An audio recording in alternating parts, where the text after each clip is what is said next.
మొల్ల, శబ్ద, అర్థ అలంకారాలను ఉపయోగించిన విధానంలో మనకి తనకున్న పాండితి, ప్రకర్ష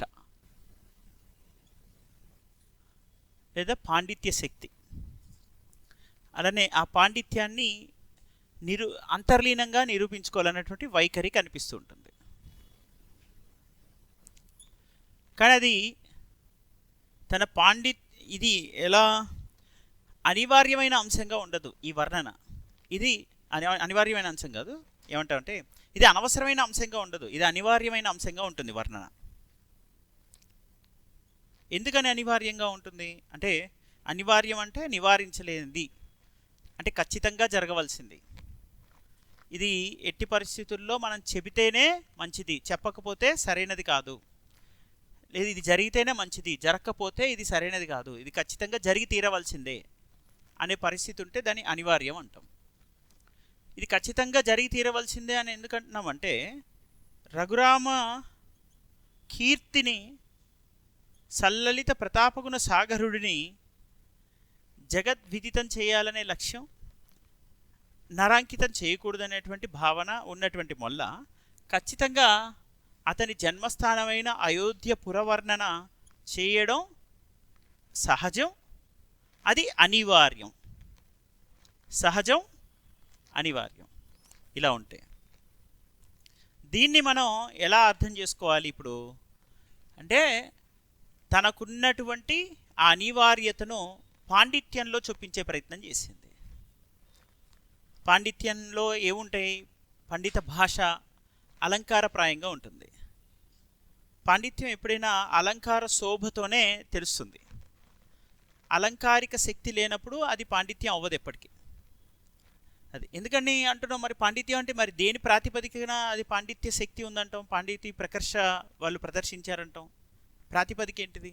వాళ్ళకు ఉన్నటువంటి మొల్ల పద్యంలోనే చెప్పింది, ఛందో భూయిష్టమైన రచనలు, అలంకారాలు, కావ్య దోషాలను అన్నిటినీ అర్థం చేసుకొని, దాంతోపాటు తన సంధి, సంస్కృత తెలుగు తేట తెలుగు పదాలు, సమాస భూయిష్ట పదాలను అన్నిటినీ కలిపితే అది సంపూర్ణమైన పాండిత్యం.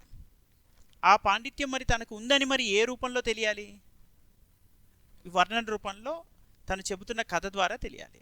మరి కథ ద్వారా తెలియాలంటే వర్ణన కోసమే కథ రాస్తే అప్పుడు తనకున్నట్టు అంటే పాండిత్యాన్ని ప్రదర్శించడానికి మాత్రమే రాసినట్టు ఉంటుంది. కానీ వర్ణన కోసమే కథ రాయకుండా రాముడికి అంకితం ఇవ్వడానికి, తన జన్మ ధన్యం అవ్వడానికి, భుక్తికి ముక్తికి మూలమని, ఇహపర పుణ్య సాధనమని ఈ కావ్యాన్ని ఎంచుకుంది. అంటే కావ్యానికి ఒక లక్ష్యం ఉంది, కావ్యం వెనక ఒక నేపథ్యం ఉంది. దాని ఉద్దేశాన్ని మనం అర్థం చేసుకుంటే అది పర్పసివ్ పోయిట్రీ, అంటే దాని ఒక సదుద్దేశంతో రచించినటువంటి కావ్యం. అది ఆ సదుద్దేశపూర్వకమైంది, ఒక ఉన్నత లక్ష్యాన్ని ఆశించి చేసింది. అటువంటి ఉన్నత లక్ష్యంతో సదుద్దేశంతో కావ్య రచనకి పూనుకున్నటువంటి మొల్లకి ఖచ్చితంగా కొన్ని నియమాలు పాటించడం అవసరం అవుతుంది ఆ కావ్యంలో. ఎందుకని? ఆ సదుద్దేశం రఘురామ కీర్తిని ఉతించడంలో ఉంది. తద్వారా తను ముక్తి సాధన, ఇహపర పుణ్య సాధన సాధించాలనుకుంటుంది. మరి అందులో భాగంగా రఘురాముణ్ణి నుతించే క్రమంలో, అతని ఖ్యాతిని ప్రస్తుతించే క్రమంలో దేని గురించి వర్ణించాలి? న్యాచురల్గా శ్రీరాముని జన్మస్థానంతో మొదలుపెట్టింది. అది అయోధ్యపుర వర్ణన. ఆ అయోధ్యపుర వర్ణన ఔన్నత్యాన్ని తెలియజేయడంలో, తన పాండిత్యంలో అంతర్లీనంగా పాండిత్యం ఉన్నా బహిరంగంగా మనకేం కనిపిస్తుంది? తనకున్న వినయశీలత. అంటే తను ఎవరిని గౌరవిస్తుంది? మళ్ళీ ఇక్కడ కూడా అమరావతిలో ఉన్నటువంటి దేవదేవులను కీర్తిస్తూ అయోధ్యపురంలో ఉన్నటువంటి జనులను స్తుతిస్తూ ఉంది. వారిని వీళ్ళతో పోల్చి వాళ్ళ ఔన్నత్యాన్ని చాటు చెబుతుంది తప్ప తన పాండిత్యాన్ని ప్రదర్శించడానికి చెప్పినట్లేదు. ఇందులో మళ్ళీ వినయం ఉంది, బహిరంగంగా తనకు వినయం ఉంది, అంతర్లీనంగా చూస్తే తనలో అద్భుతమైన పాండిత్యం ఉంది. ఎలా తెలుస్తుంది ఆ పాండిత్యం అంటే? ఇలాంటి పదజాలాన్ని ఉపయోగించడంలో మనకు కనిపిస్తుంది. ఇప్పుడు నిన్న చెప్పిన పద్యాలలోనే మీకు తెలుస్తుంది. తను పరువున మురువై అనే పద్యాలలో భిన్నార్థాలు వచ్చే పదాలను బింబ ప్రతిబింబ భావంతో అర్ధాలంకారాలను యమక సౌందర్యాన్ని కూడా మిళితం చేసిన శబ్దాలంకారాలతో తన రచన చేసి ఏమని నిరూపించుకుంది? తనకున్న అంతర్లీనమైన పాండితీ శక్తిని కనబరిచింది, అది నిరూపించుకోగలిగింది. బహిరంగంగా తనకున్న వినయశీలతను ఆవిష్కరిస్తుంది, ఆ వినయశీల హృదయాన్ని ఆవిష్కరిస్తుంది. ఆ కోవలో వచ్చినటువంటి మరొక అద్భుతమైన శ్లేష చమత్కారంతో కూడిన పద్యమే ఈ పద్యం. ఏంటి ఆ అద్భుతం అంటే చదివి దాన్ని వినిపిస్తే అప్పుడు తెలుస్తుంది. కవి గురు బుధ మిత్రాదులు వివిధార్చనలను సురపురి వెలయుదురెలమిన్. మళ్ళీ అదే పదం, కవి గురు బుధ మిత్రాదులు వివిధార్చనలు పురమున నెలయుదు రెపుడున్. ఒక్కసారి చూడండి, కవి అంటే ఎవరు? ఇంకొక అర్థం, సాధారణ కవికి ఈ కవికి రెండిటికి మధ్య ఈ కవి అంటేనేమో రచన చేసే వ్యక్తి, ఈ పాదంలో ఉన్న కవి. ఈ పాదంలో ఉన్న కవి అంటే శుక్రుడు. ఇంకొకరు గురుడు అంటే ఎవరు? బృహస్పతి. బృహస్పతి అద్భుతమైన గురువు, అపారమైన దివ్య దృష్టి కలిగిన వాడు, అంటే భవిష్యత్ దర్శించగలిగిన వాడు. అంటే అన్నం మెతుకు చూసి శిష్యుడు భవిష్యత్తులో ఏమవుతాడో చెప్పగలడు. అంటే ఒక ఆన్సర్ చూసి సివిల్స్లో ఇతని స్థాయి ఎక్కడ ఉందో చెప్పగలిగిన బ్యాచ్ అనమాట ఇతను బృహస్పతి. బుధుడు మీకు తెలుసు కదా, ఇది కూడా మనకి నవగ్రహాలు తెలుసు. ఇక తర్వాత మిత్రాదులు అంటే ఎవరు వస్తారు? ఆ నవగ్రహాలు ఎవరి చుట్టూ తిరుగుతుంటాయి? మిత్రుడు అంటే సూర్యుడు మొదలైన వారు. కవి అంటే శుక్ర, బృహస్పతి, బుధ, ఆ మొత్తం నవగ్రహ మిళితమైన ఆ సూర్యుడు చుట్టూ ఉన్న ఈ సౌర క్షేత్రం. సో ఇప్పుడు మరి ఈ మిత్రాదులు వివిధార్చనలను సురపురి వెలయుధు రెలిమిన్. ఏం చేస్తుంటారు వీళ్ళు? ఈ మిత్రాదులందరూ కూడా అనేక సత్కారాలతో వీళ్ళు ఉంటారు, వివిధ పూజలతో వీళ్ళు ఉంటారు. ఆ దేవనగరంలో వీళ్ళని ఏం చేస్తుంటారు? నిరంతరం సురపురి అంటే ఏంటిది? నీకు చెప్పాను కదా, సురం అంటే ఏంటి? దేవదేవులు ఆసీనులైన ప్రదేశం. ఇంకెక్కడ? అమరావతి నుంచి మొదలు పెడితే వారందరూ కూడా ఎవరిని కీర్తిస్తుంటారో, ఎవరిని స్తుతిస్తుంటారో, అర్చనలు చేసి పూజిస్తూ ఉంటారంటే ఈ సౌర క్షేత్రంలో ఉన్న ఈ గ్రహాలను, ఆ కూటమిని పూజిస్తూ ఉంటారు నిరంతరం. ఎందుకు పూజిస్తున్నారు నిరంతరం అంటే సమస్త శక్తికి మూలమైన వాడు సూర్యుడు. ఆ సూర్య శక్తికి ఆధారభూతంగా ఉన్నటువంటి ఇతర అంశాలు చాలా ఉంటాయి ఇందులో. ఇది ప్రపంచంలో ప్రత్యక్షంగా కనబడే భౌతిక దృగ్విషయమే కాదు, పరోక్షంగా అంతర్లీనంగా ఉన్నటువంటి అనేక విశ్వరహస్యాలు ఉంటాయి. ఈ నవగ్రహాలకు సంబంధించినటువంటి విశ్వరహస్యాలు అంటే ఏంటి? విశ్వము, పుట్టుక, ఆవిర్భావం, వికాసాన్ని అధ్యయనం చేయడానికి ఏకైక ప్రధాన కేంద్రం ఈ సౌర కేంద్రం. సూర్యుడు కేంద్రంగా ఏర్పడినటువంటి ఈ నవగ్రహాలు అంటే ప్లూటో ఇప్పుడు 2006 తర్వాత గ్రహం కాకపోవచ్చు, కానీ యాక్చువల్గా అయితే మనం నవగ్రహాలని ఎప్పటి నుంచి ఉన్నాయి? మళ్ళీ నవగ్రహాలు అనేవి ఒక టెంపుల్కి వెళ్తే మీకు నవగ్రహ పూజ అని ఉంటుంది, పక్కన నవగ్రహాలు ఉంటారు చూసారా? దేవాలయాల్లో నవగ్రహాలు ఉంటాయి, వాటిని దర్శించుకొని వస్తుంటారు. నవగ్రహాలు అనే పదం ఎప్పుడు వచ్చింది? ఈ ఆధునిక ఖగోళ శాస్త్రంలో వచ్చింది అనుకుంటున్నామా? కానీ మనోడు ఎప్పుడు చెప్పాడు ఈ నవగ్రహాల గురించి? సూర్యకేంద్రక సిద్ధాంతాలు ఎప్పుడు చెప్పారు? 2000 సంవత్సరాల క్రితం చెప్పారు. ఇప్పుడు వరాహమిహిరుడు తెలుసా? వరాహమిహిరుడు ఏం రాశాడు? ఖగోళ శాస్త్రం పైన పంచసిద్ధాంతిక, బృహజ్జాతక, బృహత్ సంహిత, ఇవన్నీ గ్రంథాలు రాశాడు. ఇంకా మన ఆర్యభట్ట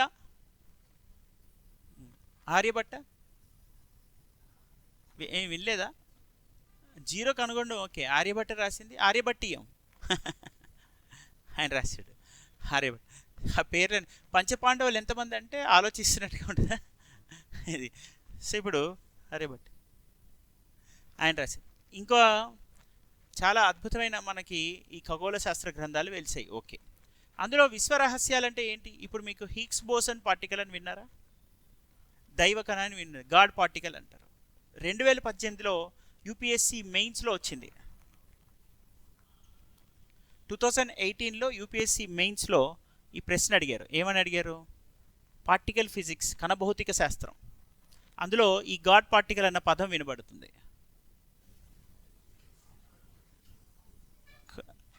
అదేంటి ఖగోళం అంటున్నాం, ఇక్కడ చూస్తేనేమో మళ్ళీ కణములు అంటున్నాం. ఈ కణానికి ఖగోళానికి సంబంధం ఏంటి?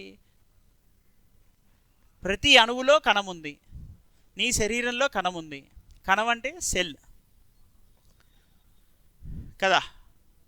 షడ్ దర్శనాలు చదివారు కదా, చదవలేదు సారీ, విన్నారు కదా.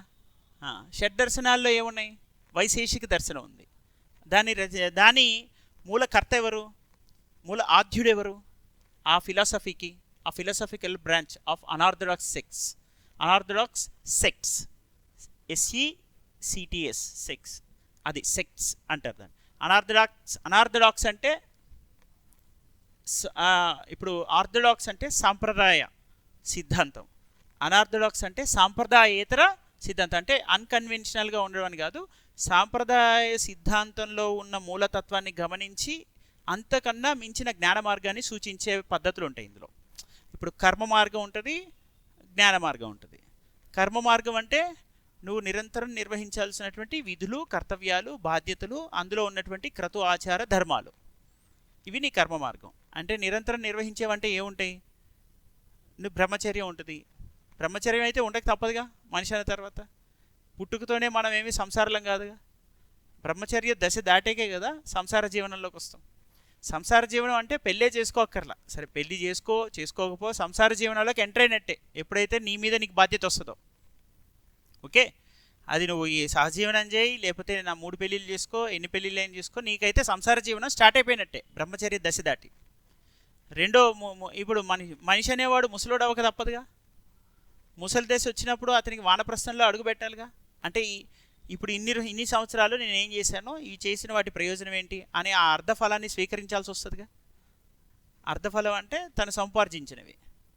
ధర్మ అర్ధ కామ మోక్షాల్లో ఈ అర్ధఫలాన్ని అంచనా వేసే దశ అది ఆ దశ దాటితే నెక్స్ట్ ఏం దశ? ఇంకేముంది? సన్యాసం అంటే ముసలి దశ. సన్యాసం అంటే కదా, ఆ టైంలో నువ్వు అదేంటి తొడగొట్టి బాలయ్య బాబులాగా అన్ని ఎగరేస్తా అంటే కుదరదు. అదంటే సినిమా అని. మనకి మామూలు దశలు అయితే అట్లే ఉంటాయి. సో బేసిక్గా ఇది మనిషి సహజ పరిణామక్రమం కదా. ఇప్పుడు బాల్యం, కౌమారం, యవ్వనం, వార్ధక్యం, ఇవి సహజంగా జరగాల్సిందే కదా. మనం ఎప్పటికీ కౌమారంలోనే ఉండిపోంగా, టీనేజర్స్గా ఉండిపోంగా. మనసులో సార్ మాకు age is just a number sir, I'm always a teenager అని అనొచ్చు మనం. కానీ ఎంత ఆలోచించినా ఫైనల్గా ఒక అంతిమ దశ అయితే చేరుకోవాలి, నువ్వు వార్ధక్యానికి చేరుకోక తప్పదు. సో ఇవన్నిట్లో నీకేం కనిపిస్తుంది? అనార్థడాక్స్ వీటన్నిటిలో ఈ క్రతు ఆచార ధర్మాలతో ఉన్న కర్మ మార్గాన్ని దాటి నెక్స్ట్ ఎటువైపు వెళ్ళాల్సిన ఆలోచనకి వెళ్తావు. నువ్వు సన్యాసాశ్రమంలోకి వెళ్ళినప్పుడు జ్ఞాన మార్గం వైపు వెళ్తావు. అంటే అందరూ వెళ్తారని కాదు, బేసిక్గా మనిషి దశల్లో ఆ స్థితికి చేరుకోవాలని అర్థం. జ్ఞానాన్ని మరి ఎలా సంపాదిస్తావు? జ్ఞానం అంటే జీవిత పరమార్థాన్ని తెలుసుకోవడం జ్ఞానం. జీవిత పరమార్థం తెలుసుకోవడం వల్ల నీకేం సిద్ధిస్తుంది? సంపూర్ణ జ్ఞానం సిద్ధించి అప్పుడు నీకు మోక్షం లభిస్తుంది, సాల్వేషన్. మోక్షం ఎలా లభిస్తుంది మరి? సంపూర్ణ జ్ఞానం అంటే మరి ఎక్కడి మిడి ఉంది ఆ సంపూర్ణ జ్ఞానం? సాంఖ్య ఒక మాట చెప్తుంది. సాంఖ్య ఏం చెప్తుంది? సంపూర్ణ జ్ఞానం అంటే నీ అస్తిత్వం, ఉనికి మిథ్య, నీ ఉనికిని నువ్వు కోల్పోతున్నావు అనేది నువ్వు గమనించాలి. అది స్థిరం కాదు, అస్థిరం, దానికి ఒక శాశ్వత స్థానం లేదు. నీ ప్రదేశం, నీ ఉనికి, నువ్వు అనుకుంటున్నటువంటి ఈ బుక్ నాది, ఈ డస్టర్ నాది, ఈ బోర్డు నాది, ఈ బట్టలు నావి, ఈ రంగు నాది, ఈ రూపం నాది, ఈ కులం నాది, ఈ భవనం నాది, ఈ కార్ నాది అని అనుకుంటావు కదా. నాది నాది ఏది? నాది నాది నాది అనేది పాట వచ్చింది చూడండి ఆ మోడల్లో. ఇవన్నీ నాది అనుకుంటున్నావు కదా. ఈ నాది అనేది నీది కాదు. నువ్వు జస్ట్ అది నాది అనుకుని భ్రమపడుతున్నావు. అంతిమంగా అది నీకు దక్కేది కాదు. ఇవన్నీ ఏంటివి? మిథ్య. సో భ్రమ అని చెబుతుంది సాంఖ్య. ఫైనల్గా ఇవన్నీ ఎందులో భాగం? యూనివర్సల్ సోల్లో భాగం. మనకి ప్రకృతి, పురుష ఉన్నాయి. అవి దేనికి సంకేతంగా భావిస్తారంటే వివిధ రకాల సంకేతాలు. విశ్వ అన్వయానికి, సమన్వయానికి, స్థితికి అంటే దాని నడవడికకి ఉపయోగిస్తాం. సో ఇప్పుడు ఈ యూనివర్సల్ సోల్ ఉంది ఒకటి, ఈ ఆ బ్రహ్మ అంటారు దాన్ని, బ్రహ్మ పదార్థం అంటారు దాన్ని. ఓకే, బ్రహ్మం ఒకటే పరబ్రహ్మం ఒకటే అంటుంటాడు కదా మనోడు ఎవరు, విశిష్టాద్వైత కర్త మన అన్నమాచార్యులు. అంతే, అన్నమాచార్యులు ఏమంటాడు ఇలా కదా, ఇదిగో ఏంటి మెండైన బ్రాహ్మణుడు పుట్టుభూమి ఒకటే, చండాలుడు ఉండేటి ఈ సరిభూమి ఒకటే అంటాడా లేదా? నువ్వు నేను వేరు అనుకుంటున్నావు, ఒరే పిచ్చోడా, మనం అనుకుంటున్నవన్నీ కూడా అబద్ధాలు, మిథ్య. ఆ మిథ్యలో బతుకుతున్నావు, వేరు అనుకుంటున్నావు, నువ్వు ఎక్కువ అనుకుంటున్నావు, నాకు నగలు ఎక్కువ వేసుకున్నా కాబట్టి నేను గొప్పోడు అనుకుంటున్నావేమో, నేను ఎక్కువ బంగ్లాలు కొన్నాను కాబట్టి గొప్పోడు అనుకుంటున్నావేమో. ఫైనల్గా అందరం కలిసి ఎవరిలో ఐక్యం అవ్వాలి? ఆ పరమాత్మలో ఐక్యం అవ్వాలి. పరబ్రహ్మ ఒకడు ఉంటాడు, ఆ పరబ్రహ్మే యూనివర్సల్ సోల్. సో నీ అస్తిత్వం అనేది లేదురా బాబు, అనవసరంగా నువ్వు ఎందుకోసం ఈ ప్రయాణం చేస్తున్నావు అని వస్తు వ్యామోహం విడిచిపెట్టి నిజమైన జ్ఞానాన్ని సంపాదించే ప్రయత్నం చేయి అని చెప్తాడనమాట. అదంతా ఏ సిద్ధాంతం? అది సాంఖ్య. ఇలా మాట్లాడితే, ఇలా ఆలోచిస్తే ఆ స్థితికి చేరుకున్న స్థితప్రజ్ఞుడు ఉంటాడు చూసావా, వాడు మోక్షాన్ని అధిరోహించినట్టు. మోక్షాన్ని అంటే ఈ జనన మరణ వృత్తం నుంచి బయటపడతాడు. అలా చెప్తాడనమాట సాంఖ్య. ఎవరు చెప్పారు సాంఖ్య? కపిలముని. న్యాయ అంటే లాజిక్తో ఆలోచించరా భయ్, ఏదైనా సరే లాజిక్ లేకుండా నువ్వు ఏది మాట్లాడకు, అంటే సెన్స్, బుర్ర ఉపయోగించు. ఎవడేం చెప్పినా గొర్రెలాగా నమ్మకు. నీకుంటూ తెలివి ఉంది, ఆ తెలివి అద్భుతం, అది నువ్వు గమనించట్లా. నీలో అనంతమైన శక్తి ఉంది, ఆ శక్తితో నీ తర్కాన్ని బయటికి తీ, ఆ తర్కంతో హేతువుని సాధించు. హేతు కార్యకారణ సంబంధాలు తెలుసుకో. హేతు అంటే రీజన్ ఏంటి, లాజిక్ ఏంది అని క్వశ్చన్ చేయి అని చెప్పి తెలుసుకోమన్నాడు ఎవడు? న్యాయ చెప్పినవాడు గౌతముడు. ఇలా సాంఖ్య, న్యాయ తర్వాత నెక్స్ట్ ఎవరు వచ్చారు? వైశేషిక దర్శనం. వైశేషిక దర్శనాన్ని ఎవరు ప్రతిపాదించింది? కణాదుడు. ఆ సిద్ధాంత ప్రతిపాదన. విభజించడానికి వీలు కాని సూక్ష్మాతి సూక్ష్మ రేణువు ఏమన్నాడు? కణం అన్నాడు. అదే హిగ్స్ బోసన్ పార్టికల్ అయింది. అది ఎప్పుడు కనిపెట్టారు మనోళ్ళు? రీసెంట్గా నోబెల్ ప్రైజ్ వచ్చిన వాళ్ళకి. బోస్ అనేవాడు ఎవడు? ఇండియన్ సైంటిస్టే. అతని పేరు మీదే అతనే ఈ సిద్ధాంతాన్ని ప్రతిపాదించాడు. దాని తర్వాత వీళ్ళు నిరూపించారు. కాబట్టి అతని పేరుకి గుర్తుగా ఏం పెట్టారు? బోసన్ పార్టికల్ అని పెట్టారు. మరి దీనికి కావాల్సిన సిద్ధాంత ప్రతిపాదన మళ్ళీ ఎక్కడ జరిగిపోయింది? 2000 ఏళ్ల క్రితమే వైశేషిక దర్శనంలోని కణాదుడే చెప్పాడు. విభజించ ఆ సూక్ష్మాతి సూక్ష్మ రేణు అయినటువంటి ఆ కణమంట అత్యంత ఉత్తేజిత స్థితిలో ఉంటుంది. అది అంటే విభజించడానికే ఇంక వీలు కాదు. అంటే నువ్వు నీ న్యూక్లియా అని ఉంటుంది, దానిలో న్యూక్లియోటైడ్స్ ఉంటాయి. డిఎన్ఏలో చూసుకుంటే మనము ఎలక్ట్రాన్స్ ఉంటాయి, ప్రోటాన్స్ ఉంటాయి, న్యూట్రాన్స్ ఉంటాయి. ప్రోటాన్స్ అండ్ న్యూట్రాన్స్ అన్నీ న్యూక్లియస్లో ఉంటాయి, కేంద్రకంలో ఉంటాయి. ఆ కణ కేంద్రకంలో ఈ సెల్ అంటే ఆటం, అణువు కేంద్రంలో ఉంటాయి. ఇంకా పరమాణువు కేంద్రంలో ఉంటాయి. ఇంకా చెప్పాలంటే మాలిక్యూల్ కూడా కాదు, ఆటంలో అంటే పరమాణువు కేంద్రంలో ఏముంటాయి? ఈ ప్రోటాన్లు, న్యూట్రాన్లు ఉన్నాయి. మరి ప్రోటాన్, న్యూట్రాన్లు కూడా విభజించి చూస్తే ఇంకా ప్లాస్మా స్టేట్లో విభజించడానికి వీలు కానీ అతి సూక్ష్మాతి సూక్ష్మమైన పదార్థాలు ఉంటాయి. ఆ పదార్థాలు ఎంత వేగంతో పరిగెడుతుంటాయంటే నువ్వు వాటిని సాధారణంగా వాటి జన్మస్థానాన్ని కానీ వాటి ఉత్తేజిత స్థాయిని కానీ నువ్వు కొలవలేవు, అంత అసాధారణమైంది. దాన్ని రీసెంట్గా వీళ్ళు ఐడెంటిఫై చేయడం స్టార్ట్ చేశారు. ఆ కణం నుంచి క్రమేణా, అప్పుడు కణం అంటే చాలా విభజించడానికి వీలు కానీ సూక్ష్మమైన పదార్థం, అంటే ప్లాస్మా స్టేట్ దాటిపోయి ఉన్న, ప్రోటాన్ న్యూట్రాన్ స్టేట్ దాటిపోయి ఉన్న అత్యంత సూక్ష్మాతి సూక్ష్మమైన పదార్థం నుంచి క్రమేణా ఏం పుట్టాయి? ఈ విశ్వం పుట్టింది. ఈ మొత్తం విశ్వ ఆవిర్భావం ఎక్కడుంది? ఆ విభజించడానికి వీలు కానీ సూక్ష్మాతి సూక్ష్మమైన పదార్థం అత్యంత ఉత్తేజిత స్థితిలో ఉండి, అలాంటి కణాలు ఉత్తేజిత స్థితిలో ఉష్ణాన్ని సృష్టించి, ఉష్ణం నుంచి వెలుగుని అలా సృష్టించి, అలా క్రమేణా ఒక పెద్ద నక్షత్రం అయ్యి, ఆ నక్షత్రం నుంచి విడిపడిన చిన్న చిన్న అన్ని శకలాలన్నీ గ్రహాలయ్యి, అవన్నీ కూడా ఈ గురుత్వాకర్షణ శక్తితో, ఈ అభికేంద్ర అపకేంద్ర బలంతో ఒకదానితో ఒకటి సంచరిస్తూ జీవిస్తూ ఉన్నాయి. అందులో నుంచి సరైనటువంటి వాతావరణ పరిస్థితులకు అనుగుణంగా ఏం పుట్టాయి? ఈ కణాలు పుట్టాయి, మానవ కణాలు, జీవకణాలు పుట్టాయి, జీవకణాల నుంచి మనుషులు ఇలా ఉద్భవించారని ఒక పెద్ద విశ్వ పుట్టుకకు సంబంధించిన అంశం ఉంది. ఇదంతా ఎందులో ఉంది? ఖగోళ శాస్త్రంలో ఉంది. ఖగోళ శాస్త్రానికి మూలమైంది ఏంటిది? పార్టికల్ ఫిజిక్స్ అంటే కణభౌతిక శాస్త్రం. ఆ ఖగోళ శాస్త్ర ఆవిర్భావం, విశ్వ పుట్టుక గురించి తెలుసుకోవాల్సింది ఏంటిది? కణభౌతిక శాస్త్రం తెలియజేసే ప్రయత్నం చేస్తుంది. అంటే మానవ పుట్టుక, అసలు విశ్వం పుట్టుక, మనిషి కన్నా అసలు విశ్వం, మనిషి అనేవాడు ఇంకా అందులో ఒక చిన్న రేణువు ఈ విశ్వంలో. అది సో ఈ విశ్వ ఆవిర్భావం గురించి తెలియజేసే మ్యాటర్ ఎక్కడుందంట? కణభౌతిక శాస్త్రంలో ఉన్నది, ఆ పార్టికల్ ఫిజిక్స్లో. దానికి సంబంధించిన విషయాలన్నీ మనోళ్ళు ఎవరు చర్చించారు? ఈ ఖగోళ శాస్త్రం రాసినటువంటి ఆ మహానుభావులు చర్చించారు. ఎవరు అక్కడి నుంచి వచ్చినటువంటి ఆ జ్ఞాన మార్గం నుంచి, దాని పరిశోధన నుంచి ఎవరెవరు పుట్టుకుంటూ వచ్చారు మెల్లగా?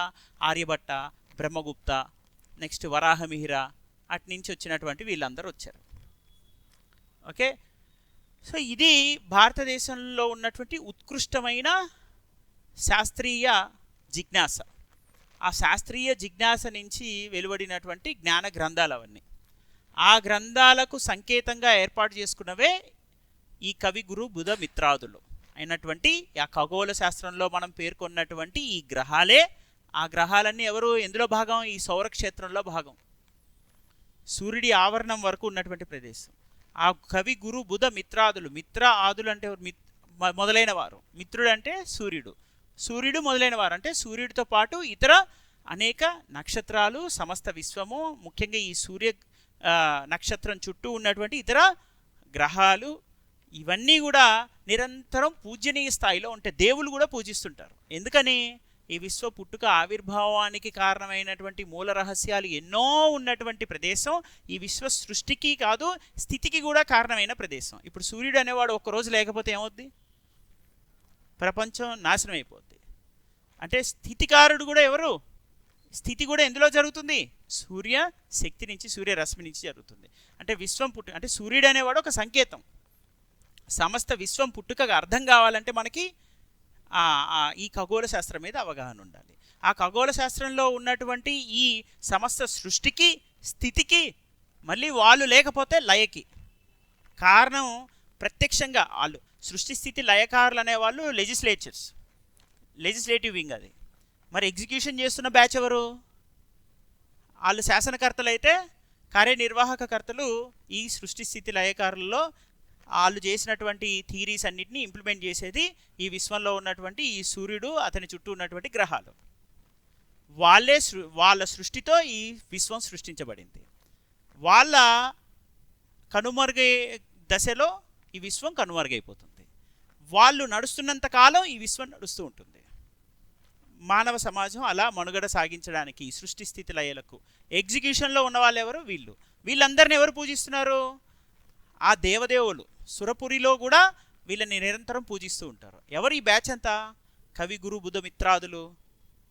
ఎవరు? ఇప్పుడు అర్థమైందా? జస్ట్ చూసినంతగా కాదు, వీళ్ళంతా మనకి సనాతనంగా అనాదిగా మనం కొలుస్తున్నటువంటి ఖగోళ శాస్త్ర గ్రంథాలలో ఉన్న ఈ సైంటిఫిక్ పీపుల్. వీళ్ళంతా వాళ్ళంతా సృష్టించినటువంటి నేమ్స్ ఇవి. మనం ఏమంటామంటే మెర్క్యూరీ, వీనస్, ఎర్త్, మార్స్ అంటేనే నాలెడ్జ్ అనుకుంటున్నాం. అది ఇవన్నీ అప్పటి నుంచో సంస్కృత గ్రంథాల్లో ఉన్నాయి. మెర్క్యూరీ, వీనస్, ఎర్త్, మార్స్ అనుకుంటే ఏమని పిలుస్తారు వాళ్ళని? ఏమని? కవి, గురు, బుధ ఇలా పిలుస్తుంటారు వాళ్ళని. అవునా కదా? మనం తెలుగులో ఏమంటున్నాం? బుధ గ్రహం మొదటిగా ఉంటుంది, తర్వాత ఎవరు? శుక్రగ్రహం, ఆ తర్వాత భూగ్రహం. మన ఇంటర్నల్ ప్లానెట్స్ మనకి తెలుసు. మన తెలుగు అంటే తెలుగు కాదు, తెలుగు పదాలన్నీ ఎక్కడి నుంచి తీసుకొచ్చుకున్నాం? సంస్కృతం నుంచి. సంస్కృత ఖగోళ శాస్త్ర గ్రంథాల నుంచే నేరుగా తెచ్చుకున్నాం సంస్కృతంలో. ఒకప్పుడు చంద్రుడిని సంస్కృతంలో గ్రహం అని పిలిచేవాళ్ళు, కానీ అది ఒరిజినల్ నేమ్. మన తర్వాత కాలంలో మనం ఉపగ్రహం అని మార్చుకున్నాం. ఓకే, ఉపగ్రహం అంటే మన పదాలన్నీ కూడా పుట్టుక సంస్కృత శాస్త్రీయ గ్రంథాల నుంచి తెచ్చుకుందే. అంటే సంస్కృతంలో అవన్నీ ఉంటేనేగా ఇవి తెచ్చుకున్నావు. సూర్యుడు అనేవాడు నక్షత్రంగా ఉంటేనే కదా నువ్వు పెట్టుకున్నావు ఇక్కడ సూర్య అనే పదం. సన్ అని పెట్టుకునేవాడి. నీ దగ్గర లిటరేచర్ లేకపోతే ఏమని పెట్టుకునేవాడి? వాంగ్మయం లేకపోతే. సన్ను చుట్టూ మెర్క్యూరీ ఉంటుందంట, తర్వాత ఎర్త్ ఉంటుందంట, ఇలా అంతా అనేవారు. కానీ నువ్వు అది కాదుగా, 2000 సంవత్సరాలుగా వాటి చుట్టూ ప్రదక్షిణాలు చేస్తున్నావుగా రోజు పోయి టెంపుల్కి. అంటే నీకు తెలుసు అవి తెలుసు, కానీ నువ్వు కర్మ మార్గంలో ఉన్నావు, జ్ఞాన మార్గం వైపు అడుగు పెట్టలేదు కాబట్టి ఇంకా దాని లోతును అర్థం చేసుకోవాలి. అది ఇప్పుడు ఆ లోతు అర్థమైనటువంటి వ్యక్తి ఎవరు ఇక్కడ? మన మొల్ల కవయిత్రి. అని ఆమె ఏం చెప్తుంది? కవి గురు బుధ మిత్రాదులు ఉన్నారు రాబై, వీళ్ళందరూ ఎవరితో పొగిడించబడుతున్నారు? అదిగో దేవుళ్ళు సైతం వీళ్ళని పూజిస్తూ ఉంటారు, అర్చనలు చేస్తుంటారు. మరి అటువంటి వ్యక్తులతో ఎవరిని పోలుస్తుంది? ఇప్పుడు చూడండి, ఏ ప్రాంతం ఉంది అటువంటి వ్యక్తులు ఉన్నటువంటి ప్రదేశంగా? ఏ ప్రాంతం ఉంది ఇప్పుడు? అయోధ్య ఉంది. మరి వీళ్ళెవరు? అటువంటి వాళ్ళతో సమానంగా పోల్చదగిన వారు, బింబ ప్రతిబింబంతో ఆలోచిస్తే అలాంటి వాళ్ళు. కవి ఇక్కడ అటువంటి సమస్త ప్రజలు వాళ్ళని పూజించదగిన స్థాయిలో ఎవరున్నారు? ఈ కవులు ఉన్నారు ఇక్కడ. ఓకే, ఇప్పుడు కవులకి అంత పూజనీయమైన స్థాయి లేదు. ఇప్పుడు ఎవరిని ఎక్కువ పూజిస్తారు? కార్లు ఉన్నోళ్ళని, కవులు ఉన్నోళ్ళని కాదు. ఓకే, బేసిక్గా ఊరికి ఎగ్జాంపుల్ అన్నా. అంటే అభి పైసాయే పరమాత్మ ఉత్నా అట్లా నైరైతా ఉదర్. ఏమంటే వాళ్ళు కవి అంటే చాలా ఎవరితో సమానం? ఈ ఖగోళ శక్తికి, విశ్వం పుట్టుకకి, విశ్వ మనుగడికి కారణమవుతున్నటువంటి ఆ గ్రహాలు, నక్షత్రము, ఆ సౌర కుటుంబము. ఆ సౌర కుటుంబంలో ఉన్నటువంటి శక్తి ఏదుందో అది ఎవరిలో ఉండేది అనుకుంటున్నారు? ఆ అయోధ్యలో కవుల్లో ఉందంటున్నారు. కవి నెక్స్ట్ ఎవరు? గురువులో ఉందంటున్నారు వాళ్ళందరూ. తర్వాత ఎవరు? బుధలో ఉంటున్నారు. బుధ అంటే ఎవరు? పండితులు, బుద్ధిమంతులు, బుద్ధి కలిగిన వాళ్ళు. బుద్ధిమంతులు అంటే మంచి వాళ్ళనే కాదు, అంటే బుద్ధిశాలి కలిగిన వాళ్ళు, అంటే సంస్కారం విషయంలో అవగాహన ఉన్నవాళ్ళు, ఎవరితో ఎలా వ్యవహరించాలో తెలిసినటువంటి సంస్కార జ్ఞానం కలిగిన వాళ్ళు. ఇప్పుడు నాలెడ్జ్కి విజ్డమ్కి ఉన్న డిఫరెన్స్ లాంటిది, జ్ఞానానికి సంస్కారం. ఇప్పుడు మనకి జ్ఞానం సమాచార విషయ పరిజ్ఞానాన్ని ఇస్తుంది. ఓకే, మనకి అదే విజ్డమ్ అంటే సంస్కారం అనేది, లేదా వివేకం అంటాం దాన్ని. వివేకం అనేది విజ్డమ్ అంటే వివేకం. ఆ వివేకం ఏమిస్తుంది నీకు? అది ఆ జ్ఞానాన్ని ఎలా సంస్కారవంతంగా ప్రయోజనకరంగా ఉపయోగించాలో తెలియజేస్తుంది. సో సమాజానికి వివేకవంతులు కావాలి, జ్ఞానవంతులు కాదు. జ్ఞానం అందరికీ ఉంటుంది, వివేకం కొందరికి ఉంటుంది. సో అందుకే ఇప్పుడు మనం అందుకే ఆ వివేకానంద అని పేరు పెట్టుకున్నాడు నరేంద్రుడు. పెట్టలేదు, ఆయన పెట్టుకోవడం అని కాదు, ఆయనకి పెట్టారు అలాగా జనాలు. సో ఇప్పుడు మనం అది వివేకానంద అసలు పేరు తెలుసు కదా, నరేంద్ర. ఆయన నేను చెప్పిన మన ఆయనకి అందుకే అది ఆ వివేకానంద అనేది స్థిరపడిపోయింది. అంటే అతను సంస్కార జీవనం తెలిసిన వ్యక్తి అనమాట. జ్ఞానాన్ని, అపారమైన వేదాంత జ్ఞానంతో పాటు ఆ వేదాంత జ్ఞానాన్ని ప్రబోధించే పద్ధతి, నడవడిక, శైలి తెలిసినటువంటి వ్యక్తి కాబట్టి ఆ పేరు పెట్టారు. సో ఇప్పుడు మనం కవి గురు బుధ మిత్రాదులు అనే దానికి సమాన హోదా కలిగిన వాళ్ళు ఎవరు అనుకుంటున్నాం ఇక్కడ? కవులు, గురువులు, బుద్ధిశాలులు, అంటే ఇలాంటి వివేకవంతులు నిలయమైనటువంటి ప్రదేశం, వారంతా మిత్రాదులు. అలా స్నేహితుల్ని కూడా, అంటే కేవలం అంటే అప్పుడు ప్రజలందరిలో ఆ స్నేహభావం బలంగా ఉండేది. స్నేహితుల్ని కూడా అంతగా ప్రేమించేవాళ్ళు, ఆదరించేవాళ్ళు స్నేహితులు. ఈ విధంగా ఎవరెవరిని ప్రేమించేవాళ్ళు? ఆ పురంలో వాళ్ళని ఎప్పుడూ వెలయుదురెప్పుడు ఎప్పుడు కూడా ఏం చేస్తుంటారు? వాళ్ళని వాళ్ళని గౌరవిస్తూ ఉంటారు. ఎవరెవరినంట? కవులని, రచయితలని, గురువులని, వివేకవంతులని, అంటే బాగా చదువుకున్న వాళ్ళని, విద్యావంతుల్ని అన్నట్టు. విద్యావంతులు, సంస్కారం తెలిసిన వాళ్ళు వీళ్ళని, అలానే స్నేహితులని, వీళ్ళందరినీ కూడా నిరంతరం పూజిస్తూ, గౌరవిస్తూ చూసుకునేటువంటి ప్రదేశం. ఏ ప్రదేశం అది? అయోధ్య. అమ్మా, ఎంత పెద్ద స్టోరీ ఉంది చూసారా? ఇంత పదాల్లో 4 లైన్లు కూడా లేవు. ఇది ఏముంది 4 లైన్లు? కవి గురు బుధ మిత్రాదులు వివిధార్చనలను సురపురి వెలైదురెలమిన్. కవి గురు బుధ మిత్రాదులు వివిధార్చనలం పురమున వెలైదురెప్పుడు. అది నేను చెప్పినటువంటి ఈ పద్యంలో ఎంత పెద్ద స్టోరీ వచ్చింది మనకి. కణభౌతిక శాస్త్రం అంటున్నాము, షడ్దర్శనాలు అంటున్నాము కదా, కర్మ మార్గం, జ్ఞాన మార్గాలు అంటున్నాము, చతుర్విధ పురుషార్థాలు అంటున్నాము. అన్ని దశలు దాటిన తర్వాత ఫైనల్గా ఎవరు వచ్చారు? మొల్ల పద్యం వచ్చింది. మొల్ల పద్యంలో అన్ని విషయాలను ఆమె చాలా అద్భుతంగా ఇలా చెప్పగలిగింది. కేవలం 4 వాక్యాలలో అల్పాక్షరాల్లో అనల్పార్థం సృష్టించడం అంటే అది అర్థం. మాట తక్కువ పని ఎక్కువ ఉంటుంది. అన్నీ ఉన్న విస్తరా అని మనకు ఉంటుంది, అనికి మనకి ఉంటుంది. ఇవన్నీ మన జానపద సామెతలతో కూడిన నుడికార ప్రయోగాలు. అలా తక్కువ పదాల్లో ఎక్కువ లోతైన అర్థాన్ని ఇస్తుంటాయి అవి. సో మనం ఇలాంటి అర్థాన్ని ఇచ్చేదే ఇది కూడా. ఓకే, ఇప్పుడు బృహస్పతి దేవలోకంతో సమానమైంది. అయోధ్య ఇప్పుడు ఆచార్యులు ఆ బృహస్పతులతో సమానం అన్నట్టు. అంటే అలా గురువులు ఉన్నటువంటి ప్రదేశం అనేది వాళ్ళ ఉద్దేశంలో ఏమని అర్థం, గురువులు ఉన్న దగ్గర అక్కడ దైవం ఉందని అర్థం అంట. సో అలా చెప్తుంది. దేవలోకంలో శుక్ర, గురు, బుధ మొదలైన అనేక దేవతలు ఉంటారు, సూర్యాది దేవతలు. అవి గ్రహ రూపంలో అనేక పూజలు అందుకుంటూ ఉంటారు. నవగ్రహ పూజ ఇప్పటికీ తెలుసు కదా, ఎంతమంది ఆ పక్కనే వినాయకుడు ఉన్నా, ఈ పక్కనే దుర్గామాత ఉన్నా, ఇటువైపు మాత్రం నవగ్రహులు పూజలు అందుకుంటూనే ఉంటారు. నెక్స్ట్, అయోధ్య నగరంలో కవులు, పండితులు, ఉపాధ్యాయులు, స్నేహితులు అనేక విధాలుగా సత్కారాలు పొందుతూ ఉంటారు. అదేవిధంగా అంటే ఎవరెవరు ఇలా ఎలా అయితే ఈ నవగ్రహాలు పూజలు అందుకుంటున్నాయో దేవలోకంలో, ఇది కూడా అయోధ్య నగరం వారిని ఆ స్థాయిలో ఉంచి పూజలు సత్కారాలు చేస్తుంది. అంటే ఇది కూడా దేవలోకంతో సమానం, బింబ ప్రతిబింబ భావం అన్నమాట. ఈ శబ్దాలకు రెండు అర్థాల కల్పనలో ఒక చమత్కారం ఉంది. నిఘంటువుల్లో ఈ అర్థాలు కనిపిస్తాయి మనకి. ఓకే, రెండు అర్థాలు ఉంటాయి, భిన్న భిన్నమైన అర్థాలు. వాటిని ఇలా ఉపయోగించాలని తెలియడమే భాష వినియోగంలో ఉన్న అద్వితీయమైన విషయం.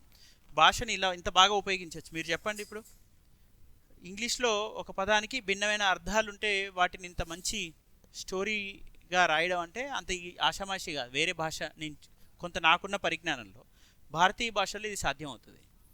ముఖ్యంగా బ్రాహ్మీ లిపి నుంచి వచ్చినవి ఇది తెలుగు భాషకి ఇంకా సాధ్యం అవుతుంది. నెక్స్ట్, భోగానురాగ సంపద. భోగులు వర్తింతురందు భూనుత లీలన్.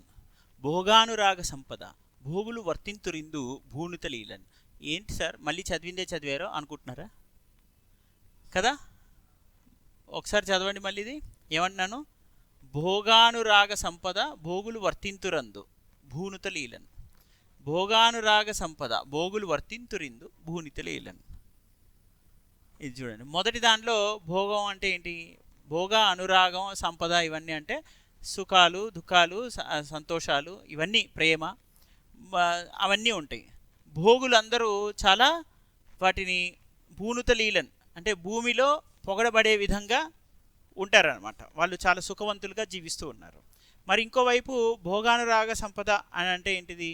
సుఖాలు, ప్రణయ సంపదలతో పాటు విలాస పురుషులు ఈ అయోధ్యపురిలో ఉన్నారని చెప్తుంది. అంటే స్వర్గలోకంలో దేవతలు ఎలా అయితే ఆనందాన్ని అనుభవిస్తుంటారో అదేవిధంగా ఇక్కడ భూలోకంలో ఉన్నటువంటి ఈ అయోధ్యలోని ప్రజలు కూడా ఆ ఆనందాన్ని అనుభవిస్తూ ఉంటారని చెప్తుంది ఆమె. ఇప్పుడు దేవలోకంలో ఎంతటి సౌఖ్యం ఉంటుందో అయోధ్యలో కూడా అంతటి సౌఖ్యం ఉంటుంది, ప్రేమ ఉంటుందని చెప్పే ప్రయత్నం చేస్తుంది. ఇక్కడ భోగానురాగ సంపద, భోగులు వర్తింతురందు భూనుతుడి. భోగులు అంటే దేవతలు అని అర్థం వస్తుంది ఒకటి.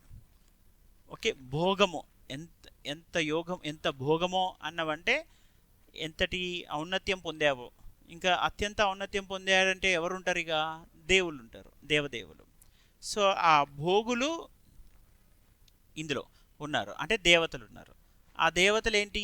భోగానురాగ సంపదతో ఉంటారు, అంటే సుఖ సంతోషాలతో, ప్రేమ, మిక్కిలి ప్రేమ, గౌరవాలతో, సంతోషంగా ఆ సంపదలతో వీళ్ళు జీవిస్తూ ఉంటారు. అదే పద్ధతిలో ఇప్పుడు ఇంకొక భోగులు అంటే ఎవరు? జనులు, సుఖ పురుషులు అన్నట్టు. సుఖ అంటే పురుషులు అంటే కేవలం పురుషుడనే కాదు, అంటే పురుష పదార్థం అనేది వాడినప్పుడు మనిషికి వర్తించే పదం. ఓకే, మన దగ్గర సహజంగా ఉత్తమ పురుష, మధ్యం పురుష ఇలా వాడుతుంటారు. అంటే ఫస్ట్ పర్సన్, సెకండ్ పర్సన్. అక్కడ పర్సన్ అని ఉంటుంది, హీషీ ఉండదు. ఇక్కడ మనకి పురుషుడు అని ఉంటుంది. ఓకే, మీకు పురుషార్థాలని కూడా విన్నారు కదా. అంటే ఉద్యోగం పురుష లక్షణం అని విని ఉంటారు. ఉద్యోగం పురుష లక్షణం అంటే కేవలం పురుషుడు చేయాల్సిందని కాదు, మానవ లక్షణం అని. అదేనా? అది ఆ పురుషార్థం, పురుష అన్న పదాన్ని దేనికి వాడుతుంటారు? మనిషికి ఉపయోగిస్తుంటారు. మనం పురుషుడు అన్నట్టుగా తర్వాత పుల్లింగం, స్త్రీలింగాన్ని విభజించుకునే గ్రామాటికల్గా తర్వాత మనం మార్చుకోవడం ఓకే. కానీ ఇక్కడ ఇచ్చేటటువంటి అర్థంలో భోగులు అంటే ఎవరు? సుఖ సంతోషాలతో ఉన్నటువంటి జనులు అని అర్థం. ఇలా భోగానురాగ సంపద భోగులు వర్తింతురందు భూనుత లీలను, భోగానురాగ సంపద భోగులు వర్తింతురిందు భూనిత లీలను. ఈ విధంగా అది ఆ పదాన్ని మళ్ళీ మళ్ళీ మీరు ఉటంకిస్తూ ఉంటే మీకు దాని అర్థం తెలుస్తూ ఉంటుంది. ఓకే, అంటే దేవదేవులు ఎప్పుడు సుఖ సంతోషాలతో మిక్కిలి ప్రేమతో జీవిస్తూ ఉంటారు. అదే పద్ధతిలో ఇక్కడ ఉన్నటువంటి భోగులు అంటే ఎప్పుడు జనులు చాలా సంతోషదాయకంగా భోగ అనురాగ సంపదతో జీవిస్తూ ఉంటారు అని చెప్తుంది. ఈ విధంగా అక్కడ ఉన్నటువంటి దేవతలు ఇక్కడ ఉన్నటువంటి ప్రజలు ఇరువురు సమానమనే హోదా కల్పించే ప్రయత్నం చేసింది. ఇక్కడ అయోధ్యలో పుట్టడంలోనే నువ్వు దేవభూమిలో పుట్టావు, నువ్వు దేవదేవ అంశంలో జనించిన వాడితో సమానం, అంతటి గొప్ప ప్రదేశం అది అని ఆ ప్రదేశ ఔన్నత్యాన్ని చెప్పే ప్రయత్నం చేస్తుంది. ఇక్కడ పురవర్ణన ఇంతకన్నా అద్భుతంగా చేసినవి ఎన్నున్నా మొల్ల చేసినంత అద్వితీయంగా ఎవరు చేయలేకపోయారని చెప్పచ్చు. అంటే మొల్ల స్థానం అందుకే చిరస్థాయిగా నిలిచిపోయింది. ఇప్పుడు మీరు అయోధ్య పురవర్ణన గురించి రాయండి అంటే ఇందులో ఏమేమి ఉన్నాయి అయోధ్య పురవర్ణనలో? మామూలు 1, 2 కాదు, ఇందులో తాత్విక అంశాలు ఉన్నాయి. అంటే కవి గురు బుద్ధ మిత్రాదులు అని చెప్పాం. పరువున మురువేణ అంటే అందులో ఉన్న గజ అశ్వ పదాతి రథ దళాల గురించి మనం చర్చించాం.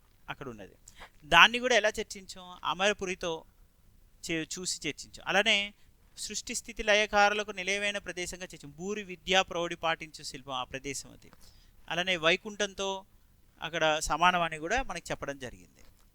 ఈ విధంగా ఇలానే అందులో ఉన్న తాత్విక అంశాలను కూడా మా కవి గురుబుద్ధి మిత్రాదులో చెప్పి తనకున్న జ్ఞానాన్ని పాండితీ ప్రకర్షను రెండింటినీ ప్రదర్శించే ప్రయత్నం చేసింది.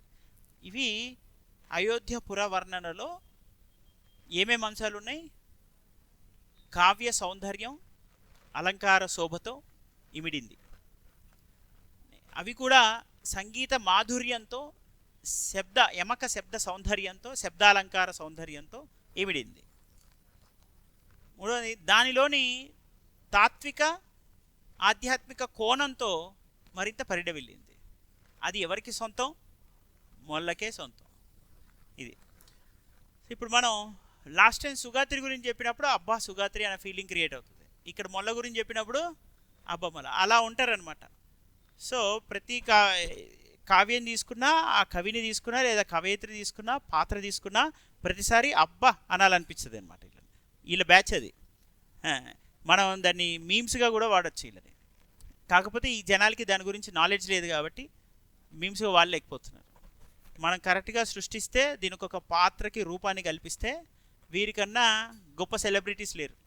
ఇప్పుడు మీకు అర్థమై ఉండొచ్చు ఎంత పెద్ద సెలబ్రిటీ మొల్ల. ఇప్పుడు ఆ యమకాలను ఇంత బాగా వాడచ్చా, ఈ లెవెల్లో యమకాలను వాడేయచ్చా అనేది ఎవరికి తెలీదు. తెలియదంటే తెలుసు, కానీ అప్పుడున్నటువంటి మహాపండితులకే తెలుసు.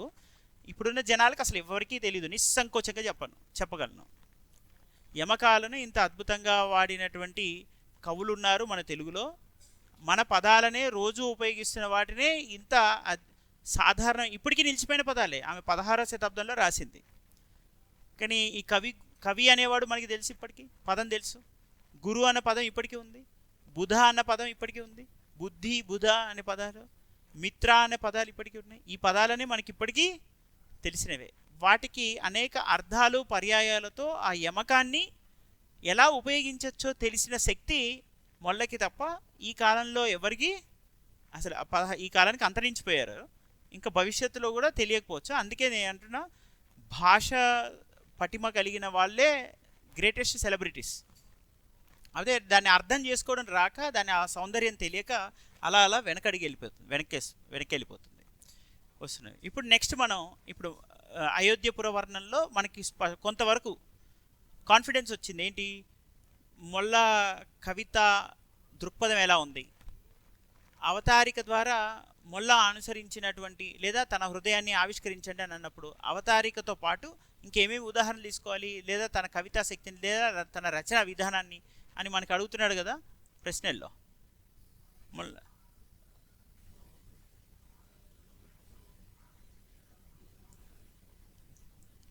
చూడండి, రచనా విధానాన్ని మనకి తెలియజేయండి అన్నారు. రచనా విధానం అవతారికలో ఉన్న వాటితోనే చెప్పడానికి పూర్తిగా రాదు. రచనా విధానానికి ఉదాహరణగా ఏమి ఎంచుకోవాలి? ముఖ్యంగా ఇదిగో కందువ మాటలు అన్నప్పుడు మొల్ల అభిప్రాయాన్ని కవితాముఖంగా సమన్వయించండి అన్నప్పుడు కూడా ఎలా చెప్పాలి? నేను ఈ ఆధారంగానే చెప్పాలి.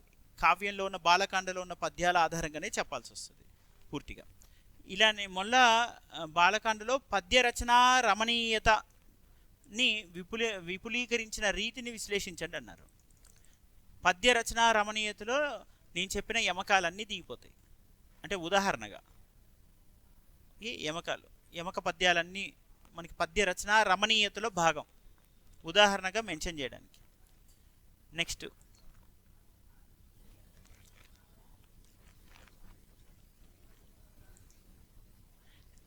ఇప్పుడు మనకి వర్ణాశ్రమ ధర్మ రక్షణ గురించి చెబుతున్నటువంటి ఆయన ఎవరు? నన్నయ్య నుంచి మొదలు పెడితే మొల్లదాకా అదే సంప్రదాయం కొనసాగుతూ వస్తూ, అందులో ఎవరైతే ఆ వర్ణాశ్రమంలో శ్రమ, శక్తి, మేధస్సు ధారపోస్తున్నారో సమాజ హితం కోసం వారందరినీ సమపాలల్లో సమానంగా గౌరవించింది మొల్ల. ఇక్కడ ఇప్పుడు ఒకసారి చూస్తే ప్రకటాగ్నిహోత్ర సంపన్నులవుదురు గాని రమణీయ రుక్మ కర్మకులు కారు. అంటే అగ్నిహోత్రం ధరించేవారు ఎవరు? వీళ్ళు ఎవరైతే క్రతు ఆచారాలలో నిమగ్నమై ఉంటారో, లోక కళ్యాణార్థం చేస్తున్నటువంటి పూజా కైంకర్యాలు, యజ్ఞ యాగాదులు ఉంటాయో వారు ధరించేది ఏంటిది? అగ్నిహోత్రం. అగ్నిహోత్రం అది కూడా ప్రకటం అంటే ఏంటి? అత్యంత ప్రసిద్ధమైనది, స్థిరపడిపోయింది ప్రకటం. సో ఇప్పుడు ఈ విధంగా ప్రకటాగ్నిహోత్ర సంపన్నులవుదురు కానీ రమణీయ రుక్మ కారకులు గారు. అంటే వారు, అంటే ఇది మనకి అర్థమయ్యే భాషలో చెప్పాలంటేనేమో కంసాలి అన్నట్టుగా అర్థం వస్తుంది. రమణీయ రుక్మకారకులు అంటే, రుక్మకారకులు అంటే బంగారాన్ని నగిషి చెక్కి తయారు చేస్తున్నటువంటి వాళ్ళగా అనిపిస్తుంది. కానీ అలా కాదు. అంటే దాని అర్థం అలాంటి మనకి అగ్నిహోత్రం ధరించే వాళ్ళు కూడా ఉంటారు. ఓకే, ఇలా ధరించేవాళ్ళు. నువ్వు అలా అనుకుంటావు అంటే వీళ్ళకి ఈ రెండింటి మధ్య ఉన్నటువంటి సామయంతో చెప్పట్లా. మనకి అర్థం కావడానికి ఇది కంసాలి అని లేకపోతే సంథింగ్ స్వర్ణకారులనో ఇలా చెప్తాం. కానీ ఇక్కడ ఉన్నటువంటి అర్థం ప్రకారం ఆలోచించి చూస్తే ప్రకటాగ్నిహోత్ర సంపన్నులవుదురు అంటే వారు యజ్ఞోపవీధాన్నే ధరిస్తారు కానీ బంగారాన్ని ధరించడానికి సిద్ధపడేవారు కాదు. బంగారాన్ని తయారు చేసుకొని దాంతో జీవనం గడపాలి, బంగారంతో అంటే నీకు ఏది నీకు అలంకారప్రాయం అని భావిస్తారు? ఉదయం లేచి వారు చేసినటువంటి పూజా కైంకర్యాలలోని లోకహితమైనటువంటి ఆ శ్లోక సంప్రదాయాన్ని పాటిస్తూ వారు చేస్తున్నటువంటి ఆ అగ్నిహోత్ర విధానంలో వారు ధరించినటువంటి ఆ సాధారణమైనటువంటి పల్చని తాడు ఏంటిది? అగ్నిహోత్రం. అదే వారికి ఎలాంటిది? అలంకార ప్రాయమైంది.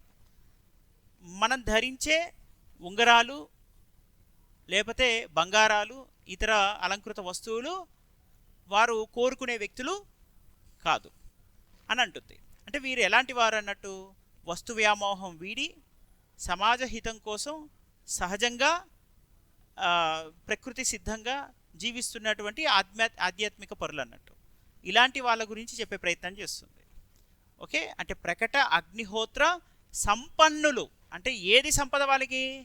బంగారం, ఒంటి మీద బంగారం సంపదన, అగ్నిహోత్రం సంపాదన. అగ్నిహోత్రం వారికి సంపద అని భావిస్తారు. అగ్నిహోత్రం అమ్మితే ఏమైనా వస్తుందా? ఏమీ రాదు. ఓకే, ఏమీ రాదు కదా అగ్నిహోత్రం. అంటే వాడు ధరించిన జంధ్యాన్ని తీసి అమ్మితే ఏమీ రాదు, కానీ అది సంపద అంటుంది. అంటే అర్థం ఏంటి? అంటే మనం ధరించేటువంటి వస్తువుల కన్నా మనిషికి గొప్ప సంపద ఏముంటుంది? ఆధ్యాత్మిక సంపద. ఓకే, రోజు ఉదయాన్నే లేచి ఎంతమంది సర్వేజన సుఖినో భవంతు అంటారు కదా? వాడు అంటున్నాడు. సో వాడికి అదే సంపద కదా. 10 మంది నీకు అష్టైశ్వర్యాలు సిద్ధించాలని ఎవరు అంటున్నాడు? వాడు అంటున్నాడు. దీర్ఘాయుష్మాన్ భవాన్ ఎవడు అంటున్నాడు? వాడు అంటున్నాడు. కాబట్టి ఏది సంపద ప్రపంచానికి? వాడి కైంకర్యం, పూజ విధానాలు, సంస్కారాలు, యజ్ఞ యాగాలే. వాటినే వృత్తిగా చేపట్టిన వాడు ధరించిన అగ్నిహోత్రమే ప్రపంచానికి గొప్ప సంపద అన్నట్టుగా చెబుతుంది ఇది. ఇలా ఒక్క వర్ణం గురించి చెప్పుకుంటూ వస్తుంది. నెక్స్ట్ ఇప్పుడు వీళ్ళ గురించి ఇలా చెప్పిందంటే నెక్స్ట్ పద్యంలో క్షత్రియ ధర్మం పాటించేవాళ్ళు, అలానే వస్తు శ్రమ ఉత్పత్తిలో భాగస్వాములైన వాళ్ళు, వీళ్ళందరి గురించి వరుసగా 1 by 1 చెప్తూ వస్తుంది ఈ విధంగా. సో ఇప్పుడు నెక్స్ట్ శుభ పవిత్రోజ్వల, మళ్ళీ ఆధునిక సాహిత్యంకి వస్తే మొత్తం నెరేటివ్ మారిపోద్ది. ఆ టైంలో మనం పూర్తిగా శ్రీశ్రీ అయిపోవాలి, జాషువా అయిపోవాలి. ఓకే, అప్పుడు మళ్ళీ విధానం మారిపోద్ది. ఈ క్షణంలో ఇప్పుడు మనకి ఈ ఐడియాలజీతో చూస్తే ఇది గొప్పగానే అనిపిస్తుంది, మళ్ళీ ఆ ఐడియాలజీ చూస్తే అది గొప్పగా అనిపిస్తుంది, ఇది వ్యతిరేకంగా అనిపిస్తుంది. ఓకే, సో మనం ఏంటి నిమిత్త మాత్రంలో మనం ఎప్పుడు ఎందులో ఉంటే మనం ద్రవ పదార్థంలాగా ఆ పాత్ర ఆకారాన్ని పొందాలి. That is called bureaucracy. అందుకే మనకు అన్ని రకాల భావజాలాలు ఉన్న పాఠ్యాంశాలు పెట్టారు. క్లాసికల్ లిటరేచర్తో పాటు ఇంకేం పెట్టారు మనకి? ఆంధ్ర ప్రశస్తి, ఆయన సంప్రదాయవాది. జాషువా హరిజనోద్ధరణవాదం ఉంటుంది, గాంధేయవాది కానీ హరిజనోద్ధరణవాది. మనకి శ్రీశ్రీ అభ్యుదయ కవి, అంటే వామపక్ష భావజాలంతో ఎక్కువగా ఉంటాయి.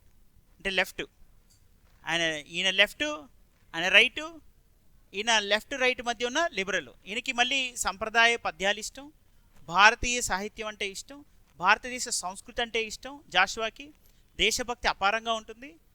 గాంధేయవాది, సమాజాన్ని సంస్కరించాలని లక్ష్యం. సో ఈయన మధ్య మార్గంగా ఉంటాడు. నెక్స్ట్ ఆధునిక సాహిత్యంలో కర్పూర వసంతరాయలు, ఆయన సంప్రదాయాన్ని పద్య రూపం కాకుండా గేయ రూపంలో కొంత సంప్రదాయ కవిత్వాన్ని తీసుకొని ప్రబంధ రూపంలో చేసినటువంటి రచన ఉంటుంది. దేశభక్తిగా ఉంటుంది, కొంత శృంగార రసప్రాయంగా దేశభక్తి రెండింటిని మిళితం చేసి రాశాడు సింగిరెడ్డి నారాయణ రెడ్డి కర్పూర వసంతరాయలు. సో ఈ విధంగా అంటే మనకి శ్రీశ్రీ మహాప్రస్థానం అభ్యుదయం, లేదా గుర్రం జాషువా గబ్బిలం, లేదా ఆంధ్ర ప్రశస్తి విశ్వనాథ సత్యనారాయణ, ఇక్కడ కర్పూర వసంతరాయలు రాసినటువంటి సింగిరెడ్డి నారాయణ రెడ్డి. ఇంకా ఇంకొక పాఠ్యాంశం గురజాడ కథానికలు ఎలాగో ఉంటుంది ఆనిముత్యాలని, అది కథానిక అంశం. ఆయన హేతువాది. హేతువాది అంటే దేవుణ్ణి నమ్మడు, దేవుడిపైన ఏ విధమైన విశ్వాసం లేదు, పూర్తిగా అంటే స్వాతంత్ర్య వ్యతిరేకి. ఆయన బ్రిటిష్ అనుకూలుడు. దేశం అంటే మట్టి కాదు, నువ్వు స్వాతంత్రం చేస్తున్నవాడిని ప్రశ్నిస్తాడు, స్వాతంత్రోద్యమం చేస్తున్నవాడిని. దేశం అంటే మనుషులు, అంటే నువ్వు మనుషులకి గౌరవించుకున్నప్పుడు ఆ దేశం ఉనికికి అర్థమే ఉంది, ఆ దేశం సాధిస్తే ప్రయోజనమే ఉంది అని చెప్పేసి అలా వేరే ఇప్పుడు మాట్లాడుతున్న వాళ్ళంతా బచ్చగాళ్ళు వాళ్ళ ముందు, అలాంటి లెవెల్లో క్వశ్చన్ చేశారు వాళ్ళు. ఓకే, ఆయన మాట్లాడింది ఏంటి? మతములన్నీ మాసిపోవను, జ్ఞానం ఒకటే నిలిచి మెలుగుని అంటాడు గురజాడ. ఇప్పుడు మంచి చెడ్డలు ఎంచి చూడగా మనుషులందున 2 కులములు, మంచి అన్నది మాల అయితే మాలనే అగుదును అంటాడు ఆ బ్యాచ్. సో కాబట్టి నీకు దేశం అంటే మట్టి కాదురా, దేశం అంటే మనుషులు. మనిషిని మనిషిలాగా చూస్తూ మనిషిని గౌరవిస్తే చాలు. ఫస్ట్ అదే గొప్ప దేశం. నువ్వు ఆ గొప్ప ఫస్ట్ నువ్వు మానవత్వాన్ని సాధించు దేశం సాధించడం కన్నా అని అట్లా ఉల్టా మాట్లాడతారు స్వాతంత్రోద్యమానికి. కానీ ఇప్పుడు మనోడు గురజాడ అనేవాడు స్వాతంత్రోద్యమానికి వ్యతిరేకంగా ఈ వ్యవస్థలను నిరసించాడు, కులమత విధానాలని. కానీ కులమత విధానాలని నిరసిస్తున్న జాషువా ఎట్టి పరిస్థితుల్లోనూ దేశ స్వాతంత్రాన్ని వదులుకోవడం, మళ్ళీ దేశ హంపి క్షేత్రము చూచిపోలేనమ్మా అది శిథిలమైపోయింది అని బాధపడుతుంటాడు. కృష్ణదేవరాయలు సృష్టించినటువంటి ఆ హంపి క్షేత్రం అష్టదిగ్గజ కవుల్ని కీర్తిస్తూ ఉంటారు. వీళ్ళందరూ వచ్చి ధ్వంసం చేసేశారు ఈ అరబ్బులు తురుష్కులని బాధపడిపోతుంటాడు. ఈ బ్రిటిష్ వాళ్ళు మొత్తం నాశనం చేశారని బాధపడిపోతుంటాడు. మళ్ళీ ఒకవైపు కుల వ్యవస్థను నిరసిస్తూనే ఇంకొక వైపు దేశభక్తిని మళ్ళీ గురజాడలాగా కాకుండా భిన్నంగా ఉంటాడు. మళ్ళీ ఇక్కడ రెండు చూడండి భిన్నమైనవి. ఓకే, ఈ రెండు కులపరమైనటువంటి వర్గాలు భిన్నమైనవి. ఒకరేమో బ్రాహ్మణ వర్గం నుంచి వచ్చినటువంటి గురజాడ అప్పారావు, ఇంకొకరేమో దళిత సామాజిక వర్గానికి చెందినటువంటి గుర్రం జాషువా. కానీ ఇతనేమో స్వాతంత్ర వ్యతిరేకి, కానీ సమాజ సంస్కరణ ఉద్యమం. ఇతను స్వాతంత్ర అనుకూలుడు, సంఘ సంస్కరణ ఉద్యమం. ఈ రెండు చూడండి, ఒకరు స్వాతంత్రాన్ని వ్యతిరేకిస్తే ఇంకొకరు స్వాతంత్రం బలంగా కావాలని కోరుకున్నారు. ఇతను వ్యతిరేకించడానికి కారణం ఏంటి? మనుషుల్లా లేరు. ఇతను మనుషులు లేకపోతే నా దేశాన్ని నేను సంస్కరించుకుంటా, కానీ పరాయుడు వచ్చి పాలిస్తే ఎలా ఊరుకుంటా అంటాడు. భిన్నమైనది అంటే చూశారు, భావజాలాలు భిన్నంగా ఉంటే మనం ఆ ఇద్దరిని కాదనలేని సత్యం, అందులో కలిసిపోవాల్సి వస్తుంది. ఇప్పుడు మనం ఇంకా శ్రీశ్రీ అనేది ఇంకా వేరే లెవెల్. ఇక శ్రీశ్రీ వచ్చాడంటే మనం తట్టుకోలేము. ఇక కృష్ణశాస్త్రి కృష్ణపక్షం. ఓకే, ఆ కృష్ణశాస్త్రి బాధ ప్రపంచం బాధ. ప్రపంచం బాధ శ్రీశ్రీ బాధ. ఇది బ్యాచ్, వాళ్ళ బ్యాచ్ అనమాట. రెండు రెండు భిన్న ధృవాలు. అది ఆధునిక సాహిత్యం. ఆధునిక సాహిత్యంలో కూడా ఈ భావజాలన్నీ భిన్నమైనవే. వీళ్ళంతా సాంప్రదాయ సాహిత్యం పద్ధతులు వేరే ఉన్నాయి. వర్ణాశ్రమ ధర్మం, చతుర్విధ పురుషార్థాలు, షడ్దర్శనాలు, యోగ మార్గం, కర్మ మార్గం, జ్ఞాన మార్గం, ఆ మార్గాలన్నీ మిళితం చేసి కాసుల పురుషోత్తమ కవి దాకా వెళ్ళిపోద్ది అనమాట ఆంధ్రనాయక శతకం.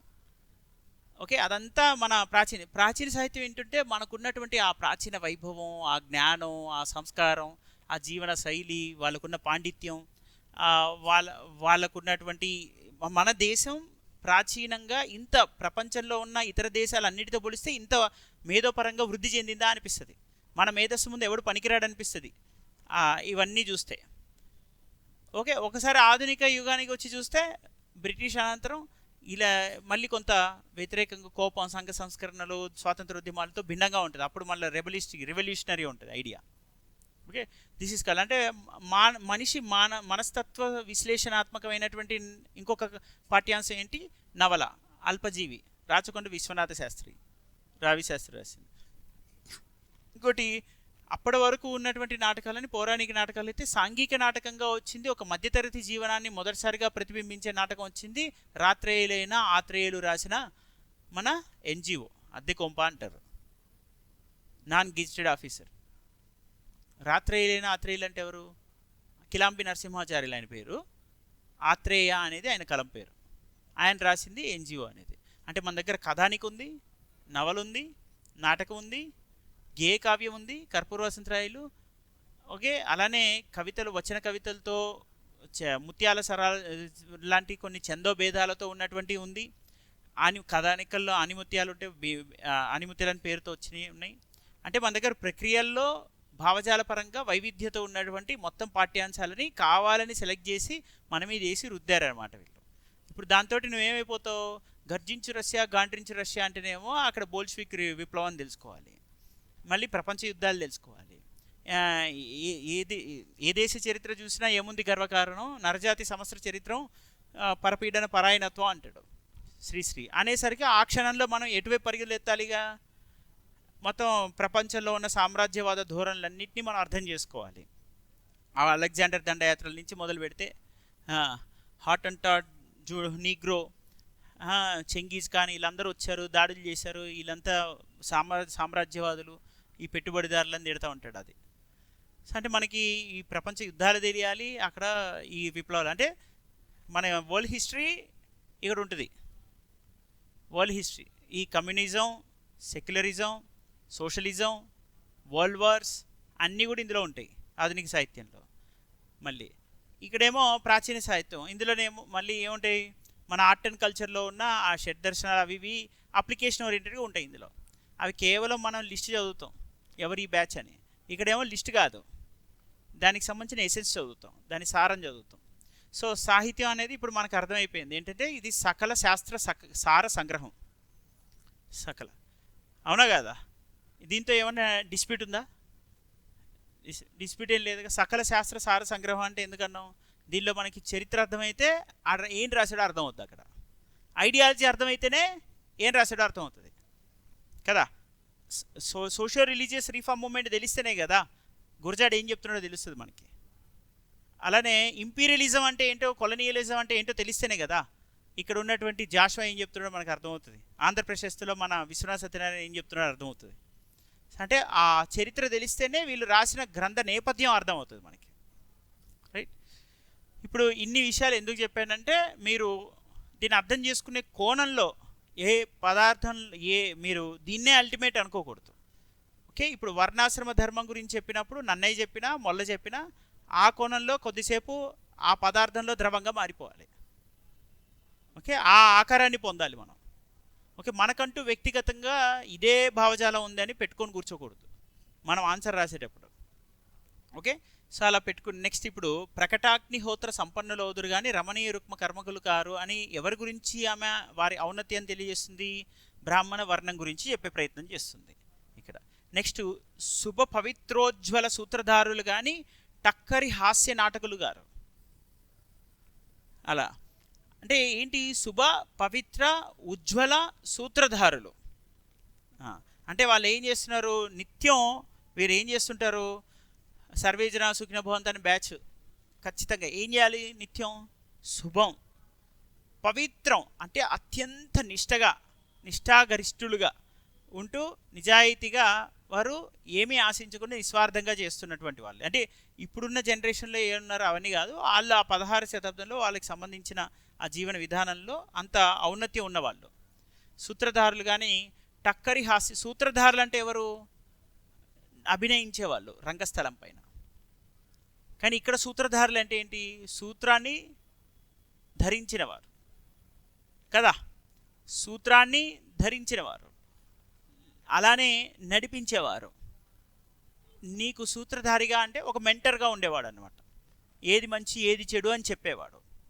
ఇలాంటి వాళ్ళు అంటే వాళ్ళు ఏది మంచి చెడు అనే జ్ఞానబోధ చేసేవాళ్ళు, సూత్రాన్ని ధరించిన వారు తప్ప వారు నాటకం వీధి నాటకాలు ప్రదర్శించే సూత్రధారులు కాదు. సూత్రధారులు పాత్రధారులు అని ఉంటారు. సూత్రధారులు పాత్రధారులు ఎక్కడుంటారు, వీళ్ళంతా రంగస్థలం పైన నటించే వ్యక్తులు అనమాట.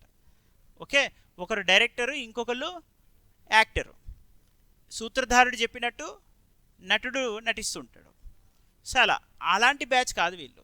సూత్రధారులు అంటే వీళ్ళు దిశానిర్దేశం చేసేవాళ్ళు, మంచిని హితాన్ని బోధించేవాళ్ళు, ఏది సరైనదనే అర్ధావగాహన జ్ఞానబోధ చేసేవాళ్ళు.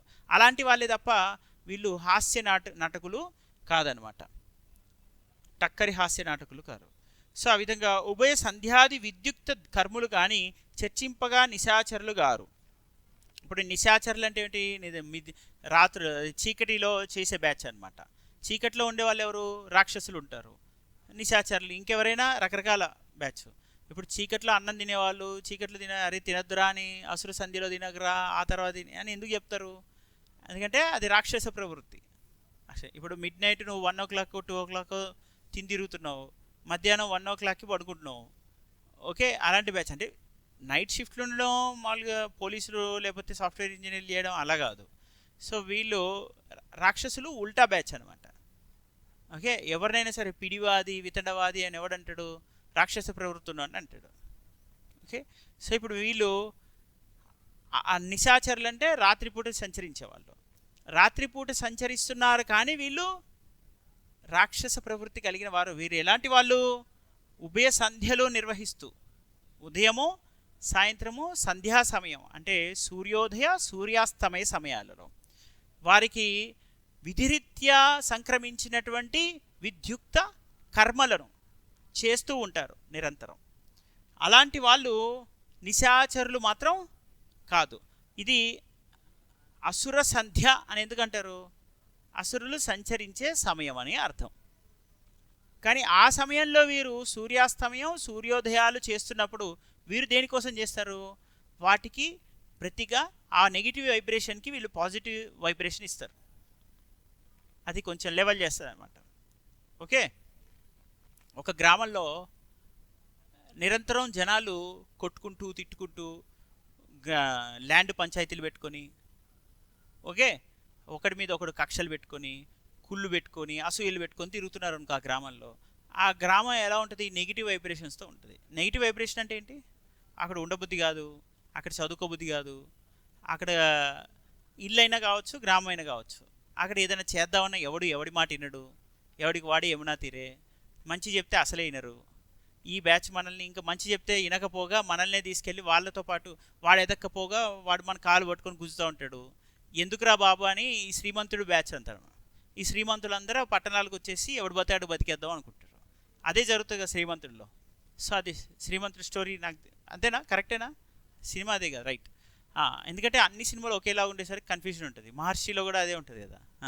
సో మనం మంచి చేద్దాం అని వెళ్తే సంచిపోతూ ఉంటుంది ఇక్కడ. సో అలాంటి వాళ్ళు ఉన్నప్పుడు ఆ ఏరియా అంతా ఎవరున్నట్టు, రాక్షసులు ఉన్నట్టు. మనుషులే పాపం, కానీ వాళ్ళకి తెలియదు వాళ్ళు రాక్షసులని. మనుషులు ఇప్పుడు కలియుగం కదా, అంతకుముందు కృతయుగంలో అందరూ దేవులే, త్రేతాయుగంలో ఇక్కడ ఒక దేవుడు ఉంటాడు అక్కడ రాక్షసుడు ఉంటాడు. ఇక కుటుంబంలోనే దేవుళ్ళు రాక్షసులు పుట్టారేమో ద్వాపరయుగం. ఇక ఎవరిలో ఒక్కొక్కరిలో ఒక రాక్షసుడు పుట్టాడు కలియుగంలో మనకి తెలియకుండానే. ఒకడు మంచి చేద్దాం అనుకుంటే ఇంకొకడు సంచి పోగొడతా ఉంటాడు, ఆడి సంచే దొంగిలిస్తూ ఉంటాడు. ఇలాంటి బ్యాచ్ ఇది. దిస్ ఈజ్ కాల్డ్ వాట్, నిశాచర బ్యాచ్ అనమాట. అంటే వీళ్ళంతా కూడా ఇప్పుడు ఇప్పుడు మనకి నిశాచరం అంటే కొంచెం కామిక్గా తీసేసి ఆ నిశాచరాన్ని ఎంజాయ్ చేసేలా చేస్తుంటాం. కానీ ఇప్పుడు పొద్దున్నే ఒకటి స్కూల్ యూనిఫామ్ వేసుకొని వెళ్తుంటాడు, అరే జోగిపేటలో ఫస్ట్ ఎవడరా జీన్స్ కట్టింది అంటాడు. హా? మళ్ళీ వాడు ఈవినింగ్ అలా అదేంటి ఆజా వస్తుంటుంది, అల్లా అక్బర్ అని ఈడు వెళ్తా ఉంటాడు ఇక్కడి నుంచి, అరే ఎవడు ఫస్ట్ నేను కట్టాను రా, అరే వాడు కట్టిండ్రా, రమేష్ గారు కట్టిండని. అంటే వాళ్ళంతా నిశాచర బ్యాచ్ అనమాట, జాతిరత్నాలంతా. అది కామిక్గా చూపిస్తారు అట్లా కావాలని. అంటే ఏం పని పాట లేకుండా, ఎవడికి ఉపయోగం లేకుండా, వాడు అసలు ఉపయోగం లేకుండా భూమికి భారంగా ఉంటూ అలాంటి బ్యాచ్ అంతా ఎవరు? నిశాచరులు. అలాంటి వాళ్ళు వీళ్ళు కాదు. వీళ్ళు ఉభయ సంధ్యలు నిరంతరం ఏం సాధించడానికి ప్రయత్నం చేస్తున్నారు? ఒక ప్రజలందరిలో ఒక సహృద్భావం, విశ్వ వసుదైక కుటుంబ భావం, సమాజం, ప్రజలు, ఈ విశ్వం అంతా కూడా ఒకే విధంగా ఉండాలి, సుఖశాంతులతో ఉండాలి, ఆశ్చర్య జీవకారుణ్య దృష్టి, ఇవన్నిటినీ కనబరిచేటువంటి వాళ్ళు. అంటే ఇలా ఒకవైపు వాళ్ళ నెగిటివ్ వైబ్రేషన్ ఉంటే ఇంకొక వైపు పాజిటివ్ వైబ్రేషన్. అందుకే ఆ టెంపుల్లో అందరూ కొట్టుకు చావకుండా ఏం చేయాల్సి వస్తుంది అంటే అప్పుడప్పుడు జాతరలు పెడతా ఉంటారు. ఆ జాతరలో ఏమన్నా కొంచెం చిన్న పంచాయతీలు ఉన్నా తీరిపోయి మళ్ళీ వాళ్ళు కొంచెం ఆ జాతర, ఆ దేవుడి గుడిలో ఆ జాతర సెలబ్రేట్ చేసుకుని కొంచెం అన్నదానం చేసినప్పుడు దాని మీద కూడా కొంచెం థ్యాంక్ఫుల్నెస్ కృతజ్ఞత డెవలప్ చేసుకొని అందరూ మళ్ళీ ఎక్కడెక్కడో దూరంగా ఉన్న వాళ్ళందరూ ఆ ఊర్లో ఆ దసరాకో, ఆ బతుకమ్మకో, లేదా ఆ పొంగల్కో ఇంటికి పోయి ఆ పండగని కొంచెం జరుపుకొని ఎంజాయ్ చేసి మళ్ళీ కొంచెం పాజిటివ్ వైబ్రేషన్స్ని మూటగట్టుకొని వస్తారు, మన రీఎనర్జైజ్ అయ్యి వస్తారు ఆ టైంలో. ఇది దాని ఇంటెన్షన్ అనమాట. సో ఇప్పుడు మనం ఉభయ సంధ్యాది విద్యుక్త కర్మలు చేస్తుంటారు పాపం వీళ్ళు. విధిరీత్యా వారికి సంక్రమించినటువంటి క్రియలన్నింటినీ, క్రతు ఆచారాలను వాళ్ళు చేస్తూ ఉభయ సంధ్యలలో నిరంతరం వారిదైనటువంటి కృషి సలుపుతూ ఉంటారు. పొద్దున్నే సూర్యుడు ఉదయించక ముందే నిద్రలేస్తుంటారు. సూర్యాస్తమయ సమయానికి ఇంకా తర్వాత వాళ్ళు ఎటు వెళ్తారు? ఇక టెంపుల్ ఓపెన్ చేయడానికి వెళ్ళి అక్కడే వాళ్ళ జీవనం అంతా గడిపి వస్తుంటారు, లేదా ఏదైనా ఇతర క్రతు ఆచారాలు నిర్వహిస్తుంటారు. సరే, మొత్తానికి వాళ్ళు నిశాచారాలు ఎప్పటికీ కారు అని అలా కావాలని ఏమేం చేస్తుంది? ఒక పాజిటివ్, ఇంకొక నెగిటివ్ వైబ్రేషన్స్ని రెండు పక్కన పెట్టి చెప్తుంది. మనుషులకి ఏ చింతన కావాలి? ఏది గొప్ప సంపద?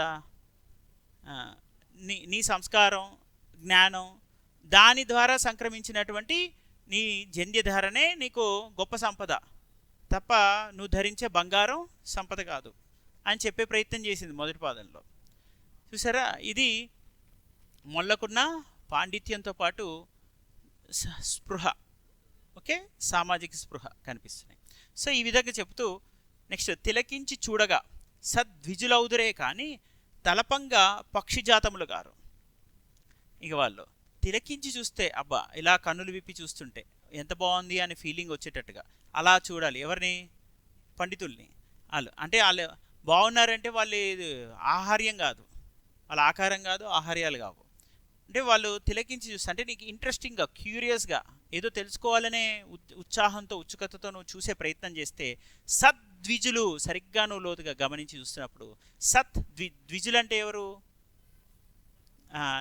అంటే బ్రాహ్మణులు అంటే నేరుగా అక్కడి నుంచి ఆ దివ్య స్వరూపులుగా ఇక్కడ జన్మించిన వారు అనమాట. అంటే దైవ సమానులుగా ఉన్నవాళ్ళు ద్విజులు. ఓకే, ద్విజులు దైవ సమానులుగా ఉన్నవాళ్ళు ద్విజులు ఎవరైనా కావచ్చు. బ్రాహ్మణుల్ని అలా పిలుస్తుంటారు ద్విజులు. 2 సార్లు పుట్టినవారు. Very good. అదే 2 సార్లు పుట్టిన వాళ్ళు. 2 సార్లు పుట్టిన వాళ్ళు ఎవరుంటారు? 2 సార్లు పుట్టడం అంటే ఎలా పుడతారు వాళ్ళు? వాళ్ళు మరొక జననం సాధ్యమవుతుంది. అంటే వీళ్ళు ఎందుకని ద్విజులు అంటే జంధ్యధారణ చేసి జ్ఞానాన్ని సంపాదించి వాళ్ళు సమస్త జనహితం గురించి బతుకుతున్నటువంటి బ్యాచ్ అందరూ ద్విజులు. మరొక జన్మని వారు ధరిస్తారు. వారు పైగా ఎవరి సమానులు? పూర్తిగా బ్రహ్మ సమానులుగా ఉంటారని అర్థం అన్నమాట. అలా ద్విజులు అవుతారే కానీ తలచి చూస్తే వారు ఎవరు కాదు? పక్షి జాతములు కాదు. అంటే ఈ విధంగా ఏమని చెప్తుందంటే ఇదిగో వీళ్ళు అంటే అటు ఇటు సంచరించే బ్యాచ్ కాదు. ఓకే, ఇలా నరరూప రాక్షసుల బ్యాచ్ కాదు, నిశాచరులు కాదు, కర్మ ఏదో వస్తు వ్యామోహం కలిగిన వాళ్ళు కాదు. ఓకే, ఈ పక్షుల్లాగా రెక్కలు సడలించి ఎగిరే బ్యాచ్ కాదు. ఓకే, వీళ్ళు ఇంకా ఎలాంటి వాళ్ళు? బాడవులు కానీ అగ్ని రూపములు కారు. వాళ్ళ గురించి పండితులు కానీ విఘ్నుల పగిది కారు. అలానే ధీవరులు, ధీ అంటే బుద్ధి, ధీవరులు అంటే ధీ బుద్ధి. మామూలుగా ధీరులు అంటేనేమో వీరులు అన్నట్టు, శక్తి సంపన్న భౌతిక దేహదారుఢ్యం కలిగిన వాళ్ళు. ధీవరులు అంటేనేమో బుద్ధి జ్ఞానం కలిగిన వాళ్ళు. ఇది జాతి నిందితులు గారు. పరమ పావనులారా పురి ధరణి సురులు. ఇక పరమ పావను వాళ్ళ వలన ఇక్కడంతా పవిత్రం అయిపోయింది ఈ ప్రదేశం. పరమ పావను అక్కడ ఉన్నటువంటి పురి ధరణి సురులు, అక్కడ పుట్టినటువంటి భూమి, సురులు అంటే దేవుళ్ళు, భూదేవతలు వాళ్ళంతా అని కీర్తించే ప్రయత్నం చేసింది. అంటే ఇక్కడ ఈ వర్ణాశ్రమంలో మరి గమనించాల్సింది ఏదో ఒక వర్ణాన్ని పొగిడింది అన్నట్టుగా కాదు ఇక్కడ. అసలు అది వర్ణాశ్రమ ధర్మంలో ఎవరైనా ఎవరికైనా జన్మించి ఉండొచ్చు. వారెప్పుడు నిజమైనటువంటి అదేంటి ఆ గుణ ఔన్నత్యాన్ని పొందుతారు? ఆ జ్ఞానంతో, సంస్కారంతో, ఆ సత్సాంప్రదాయాలతో కూడినటువంటి కఠిన నిష్ఠాగరిష్ట ఉపచారాలతోటే వారు ఆ స్థాయికి చేరుకోగలుగుతారు. ఆ వేద సంప్రదాయాన్ని అనుసరించి ఆ స్థాయికి చేరుకోవడం అంటే వారు అనేక త్యాగాలకి సిద్ధపడాల్సిందే. ఏం సిద్ధపడాలి? పొద్దుగాలు లేవాలి ఫస్ట్, ఓకే, చన్నీళ్ళు స్నానం చేయాలి. చేయడంతో బాగానే ఉంటుంది. ఆ తర్వాత ఏం చేయాలి? వాళ్ళు చికెన్ మటన్లు తినకూడదు, ఎగ్స్ తినొద్దు, ఇవన్నీ బ్యాచ్. మళ్ళీ జీవహింస చేయొద్దు. వీళ్ళు కొన్ని మళ్ళీ ఉపవాసాలు ఉండాలి రోజు. దానికి సంబంధించి వారికి సంబంధించిన సంసార జీవనంలో సంగమించే సమయాలు, పద్ధతులు ఇక్కడ ఉన్నటువంటి ఈ కార్తీక మాసాలు, శ్రావణ మాసాల పద్ధతులకు అనుగుణంగా జీవించాలి. అంటే వారు కొంత కామ ప్రకోపాలకు లోనవ్వకుండా జీవించగలిగే స్థితప్రజ్ఞులై వాటన్నిటికీ అతీతమైనటువంటి దైవ చింతన కలిగి ఉండాలి. సో సామాన్య ప్రజలకు అవన్నీసార్లు అన్ని చోట్ల సాధ్యం అవుతుందా? సాధ్యం కాదు. ఎందుకంటే వారు సాధారణమైనటువంటి జీవనం గడిపే వాళ్ళకి ఒక మెటీరియల్ లైఫ్లో ఉంటారు, వస్తు సముపార్జనలో ఉంటారు. వస్తు సముపార్జనలో ఉన్నప్పుడు వారు కొన్ని సందర్భాల్లో అవన్నీ పాటించడానికి సాధ్యం కాదు. అందుకే మనం పాటించలేం కాబట్టి సంవత్సరం మొత్తం ఇది సాధ్యం కాదు కాబట్టి 21 రోజులో 45 రోజులు మండలమో మాలేసుకొని ప్రయత్నం చేస్తుంటారు వీళ్ళలాగా. సో అది ఆ సమయంలో వాళ్ళు అలా జీవిస్తారు. అది. సో ఇప్పుడు నెక్స్ట్ ఈ పద్యంలో సూత్రధారలు అంటే ఏంటి? దారాన్ని ధరించేవారు, సూత్రాన్ని ధరించినవారు చెప్పాను కదా. అంటే ఏంటి? జంధ్యంతే ధరించిన వారు అలా అని ఒకటి అర్థం వస్తుంది. లేదా మార్గనిర్దేశం చేసేవాళ్ళు, మంచి చెడు ఏంటో చెప్పేవాళ్ళు, ఇలా వస్తుంది. లేదా అంతేగాని ఈ నాటకాలు ప్రదర్శించేవాళ్ళు కాదు. అంటే డైరెక్టర్స్ కాదు. ఇప్పుడు సూత్రధారులు అంటే డైరెక్టర్ అన్నట్టు. వాళ్ళు ఇలా తోలు బొమ్మల్ని ఆడిస్తూ ఉంటారు. ఈవెన్ నాటకాల్లో కూడా ఈ సూత్రధారులు ఉంటుంటారు, వాళ్ళు చెప్తుంటారు ఇలా చేయాలి అలా చేయాలని. సో దీవర్లు అంటే బుద్ధి చేత శ్రేష్ఠులని చెప్పాను కదా, బుద్ధితో కలిగిన వాళ్ళు బెస్ట్. దంతాలు పక్షులు అనే అర్థం కూడా వస్తుంది అనమాట. పక్షి ద్విజులు అంటే దంతాలు పక్షులు అనే అర్థం వస్తుంది. పక్షి జాతంలో కారు అని చెప్పింది. అంటే అలా సంచరించే పక్షి జాతులు గారు వీరు ద్విజులు అంటే. సో బాడవ శబ్దానికి ఇంకొకటి మర్చిపోయాను, గుర్రపు ముఖం గల అగ్ని అని ఒక అర్థం, బ్రాహ్మణులని మరొక అర్థం. అగ్నికారులు కాదని ఉంది కదా, గుర్రపు ముఖం గల అగ్ని అని అర్థం. అంతేగాని వీళ్ళు అగ్నికారులు కాదు వీళ్ళు బాడవ శబ్దానికి.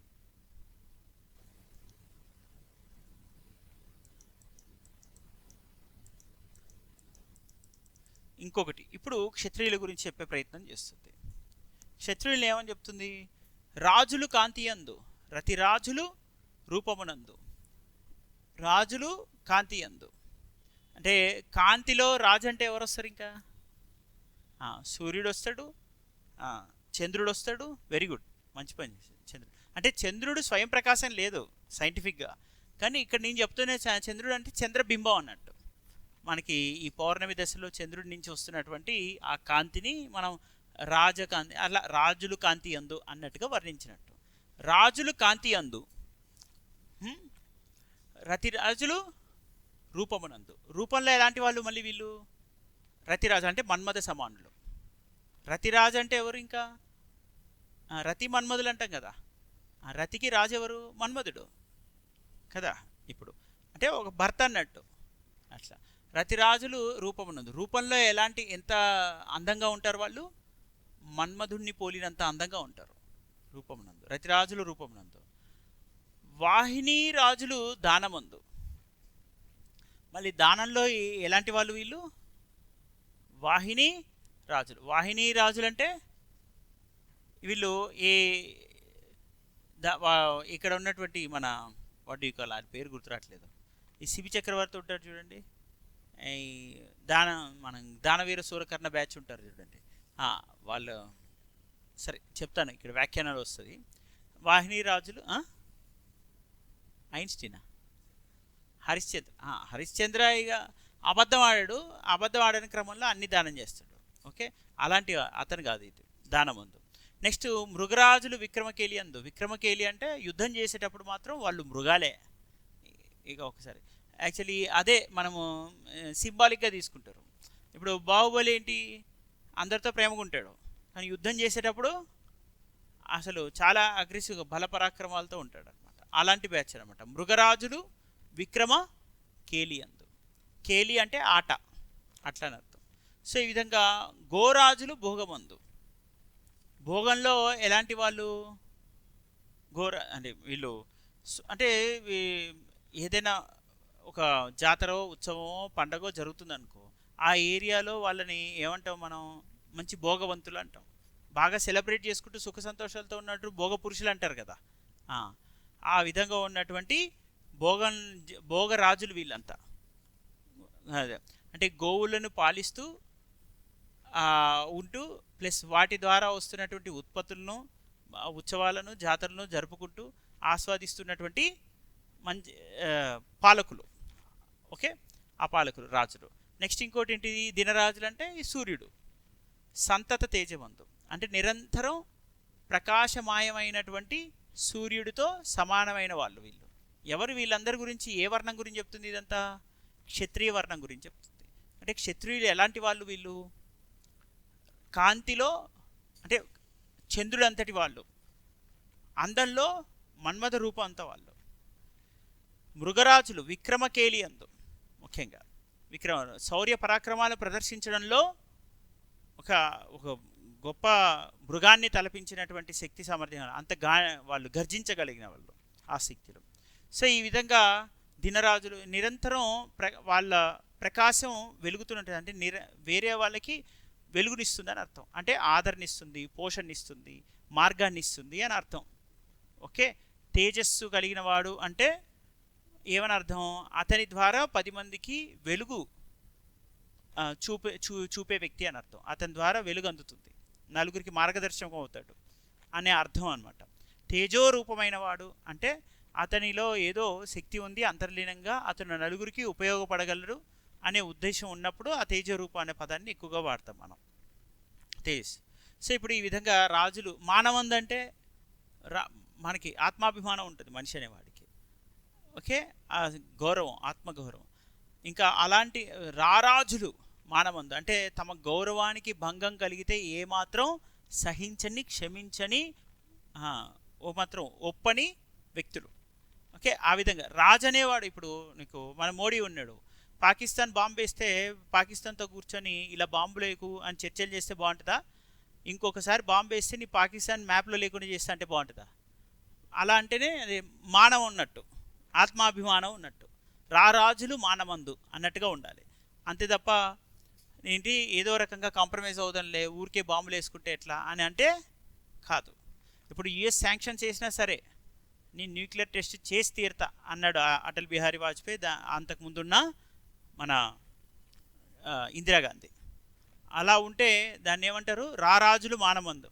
అంటే ఎవడో ఆంక్షలు విధిస్తాడని నేను నా దేశ భద్రతని పణంగా పెట్టను అని చెప్పగలిగిన వాడిని ఏమంటాం మనం, మానంలో రారాజు అంటాం. రాజు కాదు, రారాజు. ఎందులో, ఆత్మాభిమానాన్ని ప్రకటించడంలో. సో అట్లా మానవందు. నగరమ్మున రాజకుమారులు అందరూ, నగరమ్మున రాజకుమారులందరూ అంటే నగరంలో, ఇప్పుడు నగరం అంటే ఏంటిది, పట్టణం. పట్టణంలో వీళ్ళందరూ ఎలా ఉంటారంట, ప్రిన్స్ మహేష్ బాబు లాగా ఉంటారంట. ప్రిన్స్ మహేష్ బాబు అంటే రాజకుమారులు వీళ్ళంతా పట్టణం, ఆ నగరంలో, అయోధ్య నగరంలో వీళ్ళు.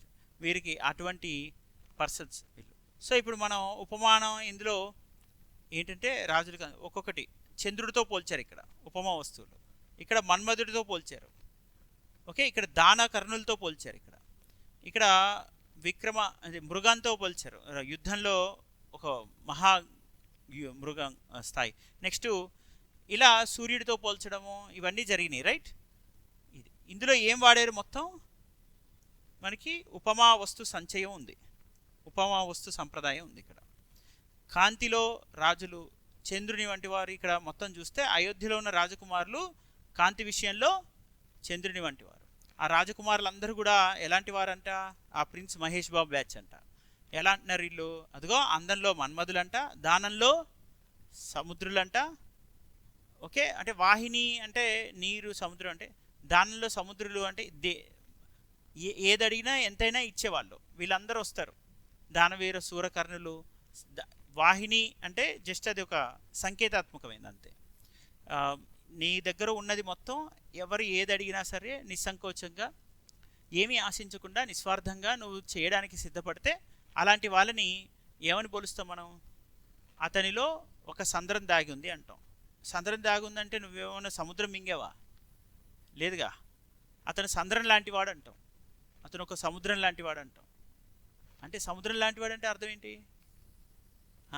అది తను ఆ విశాల మనస్తత్వం, ఓకే, తను అన్నిటినీ ఆకలింపు చేసుకునే తత్వం, గంభీరమైన మనస్తత్వం, ఇవన్నీ కలిగిన వాళ్ళు.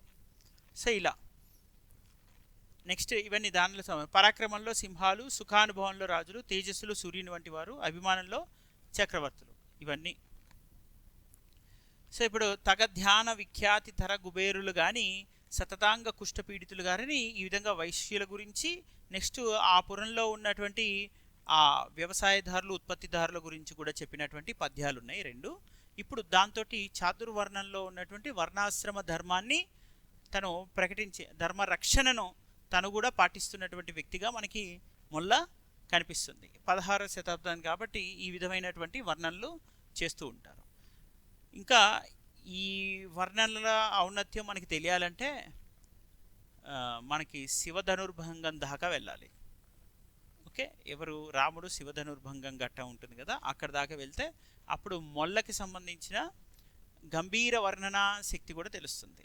గూఢ తత్సమ పదాలతో కూడిన ఒక భయానక రౌద్ర వీర రసాలను చొప్పించగలిగినటువంటి శక్తి కూడా కనిపిస్తుంది. ఇక్కడ వరకు మనకి మొల్ల ఏం కనిపించింది, శాంత కరుణ శృంగార రసప్రాయమైన వర్ణనా నైపుణ్యం కనిపిస్తుంటుంది ఇందులో, రైట్. తర్వాత మళ్ళీ ముందుకెళ్తున్నప్పుడు వీర రౌద్ర భయానక రసాలను కూడా పోషించగలిగిన శక్తి ఉంది అని తెలుస్తుంది మనకి. సో రైట్, ఇది మన subject. Most probably today is Wednesday, Thursday class తీసుకుంటాను రేపు. తీసుకున్న తర్వాత దెన్ నెక్స్ట్ క్లాసు మళ్ళీ మనకి కొంచెం ఎక్కువ టైం గ్యాప్ ఉండే అవకాశం ఉంటుంది. అది ఎప్పుడు ఉంటుంది ఏంటి అనేది నేను చెప్తాను రేపు, right. Okay, all the best.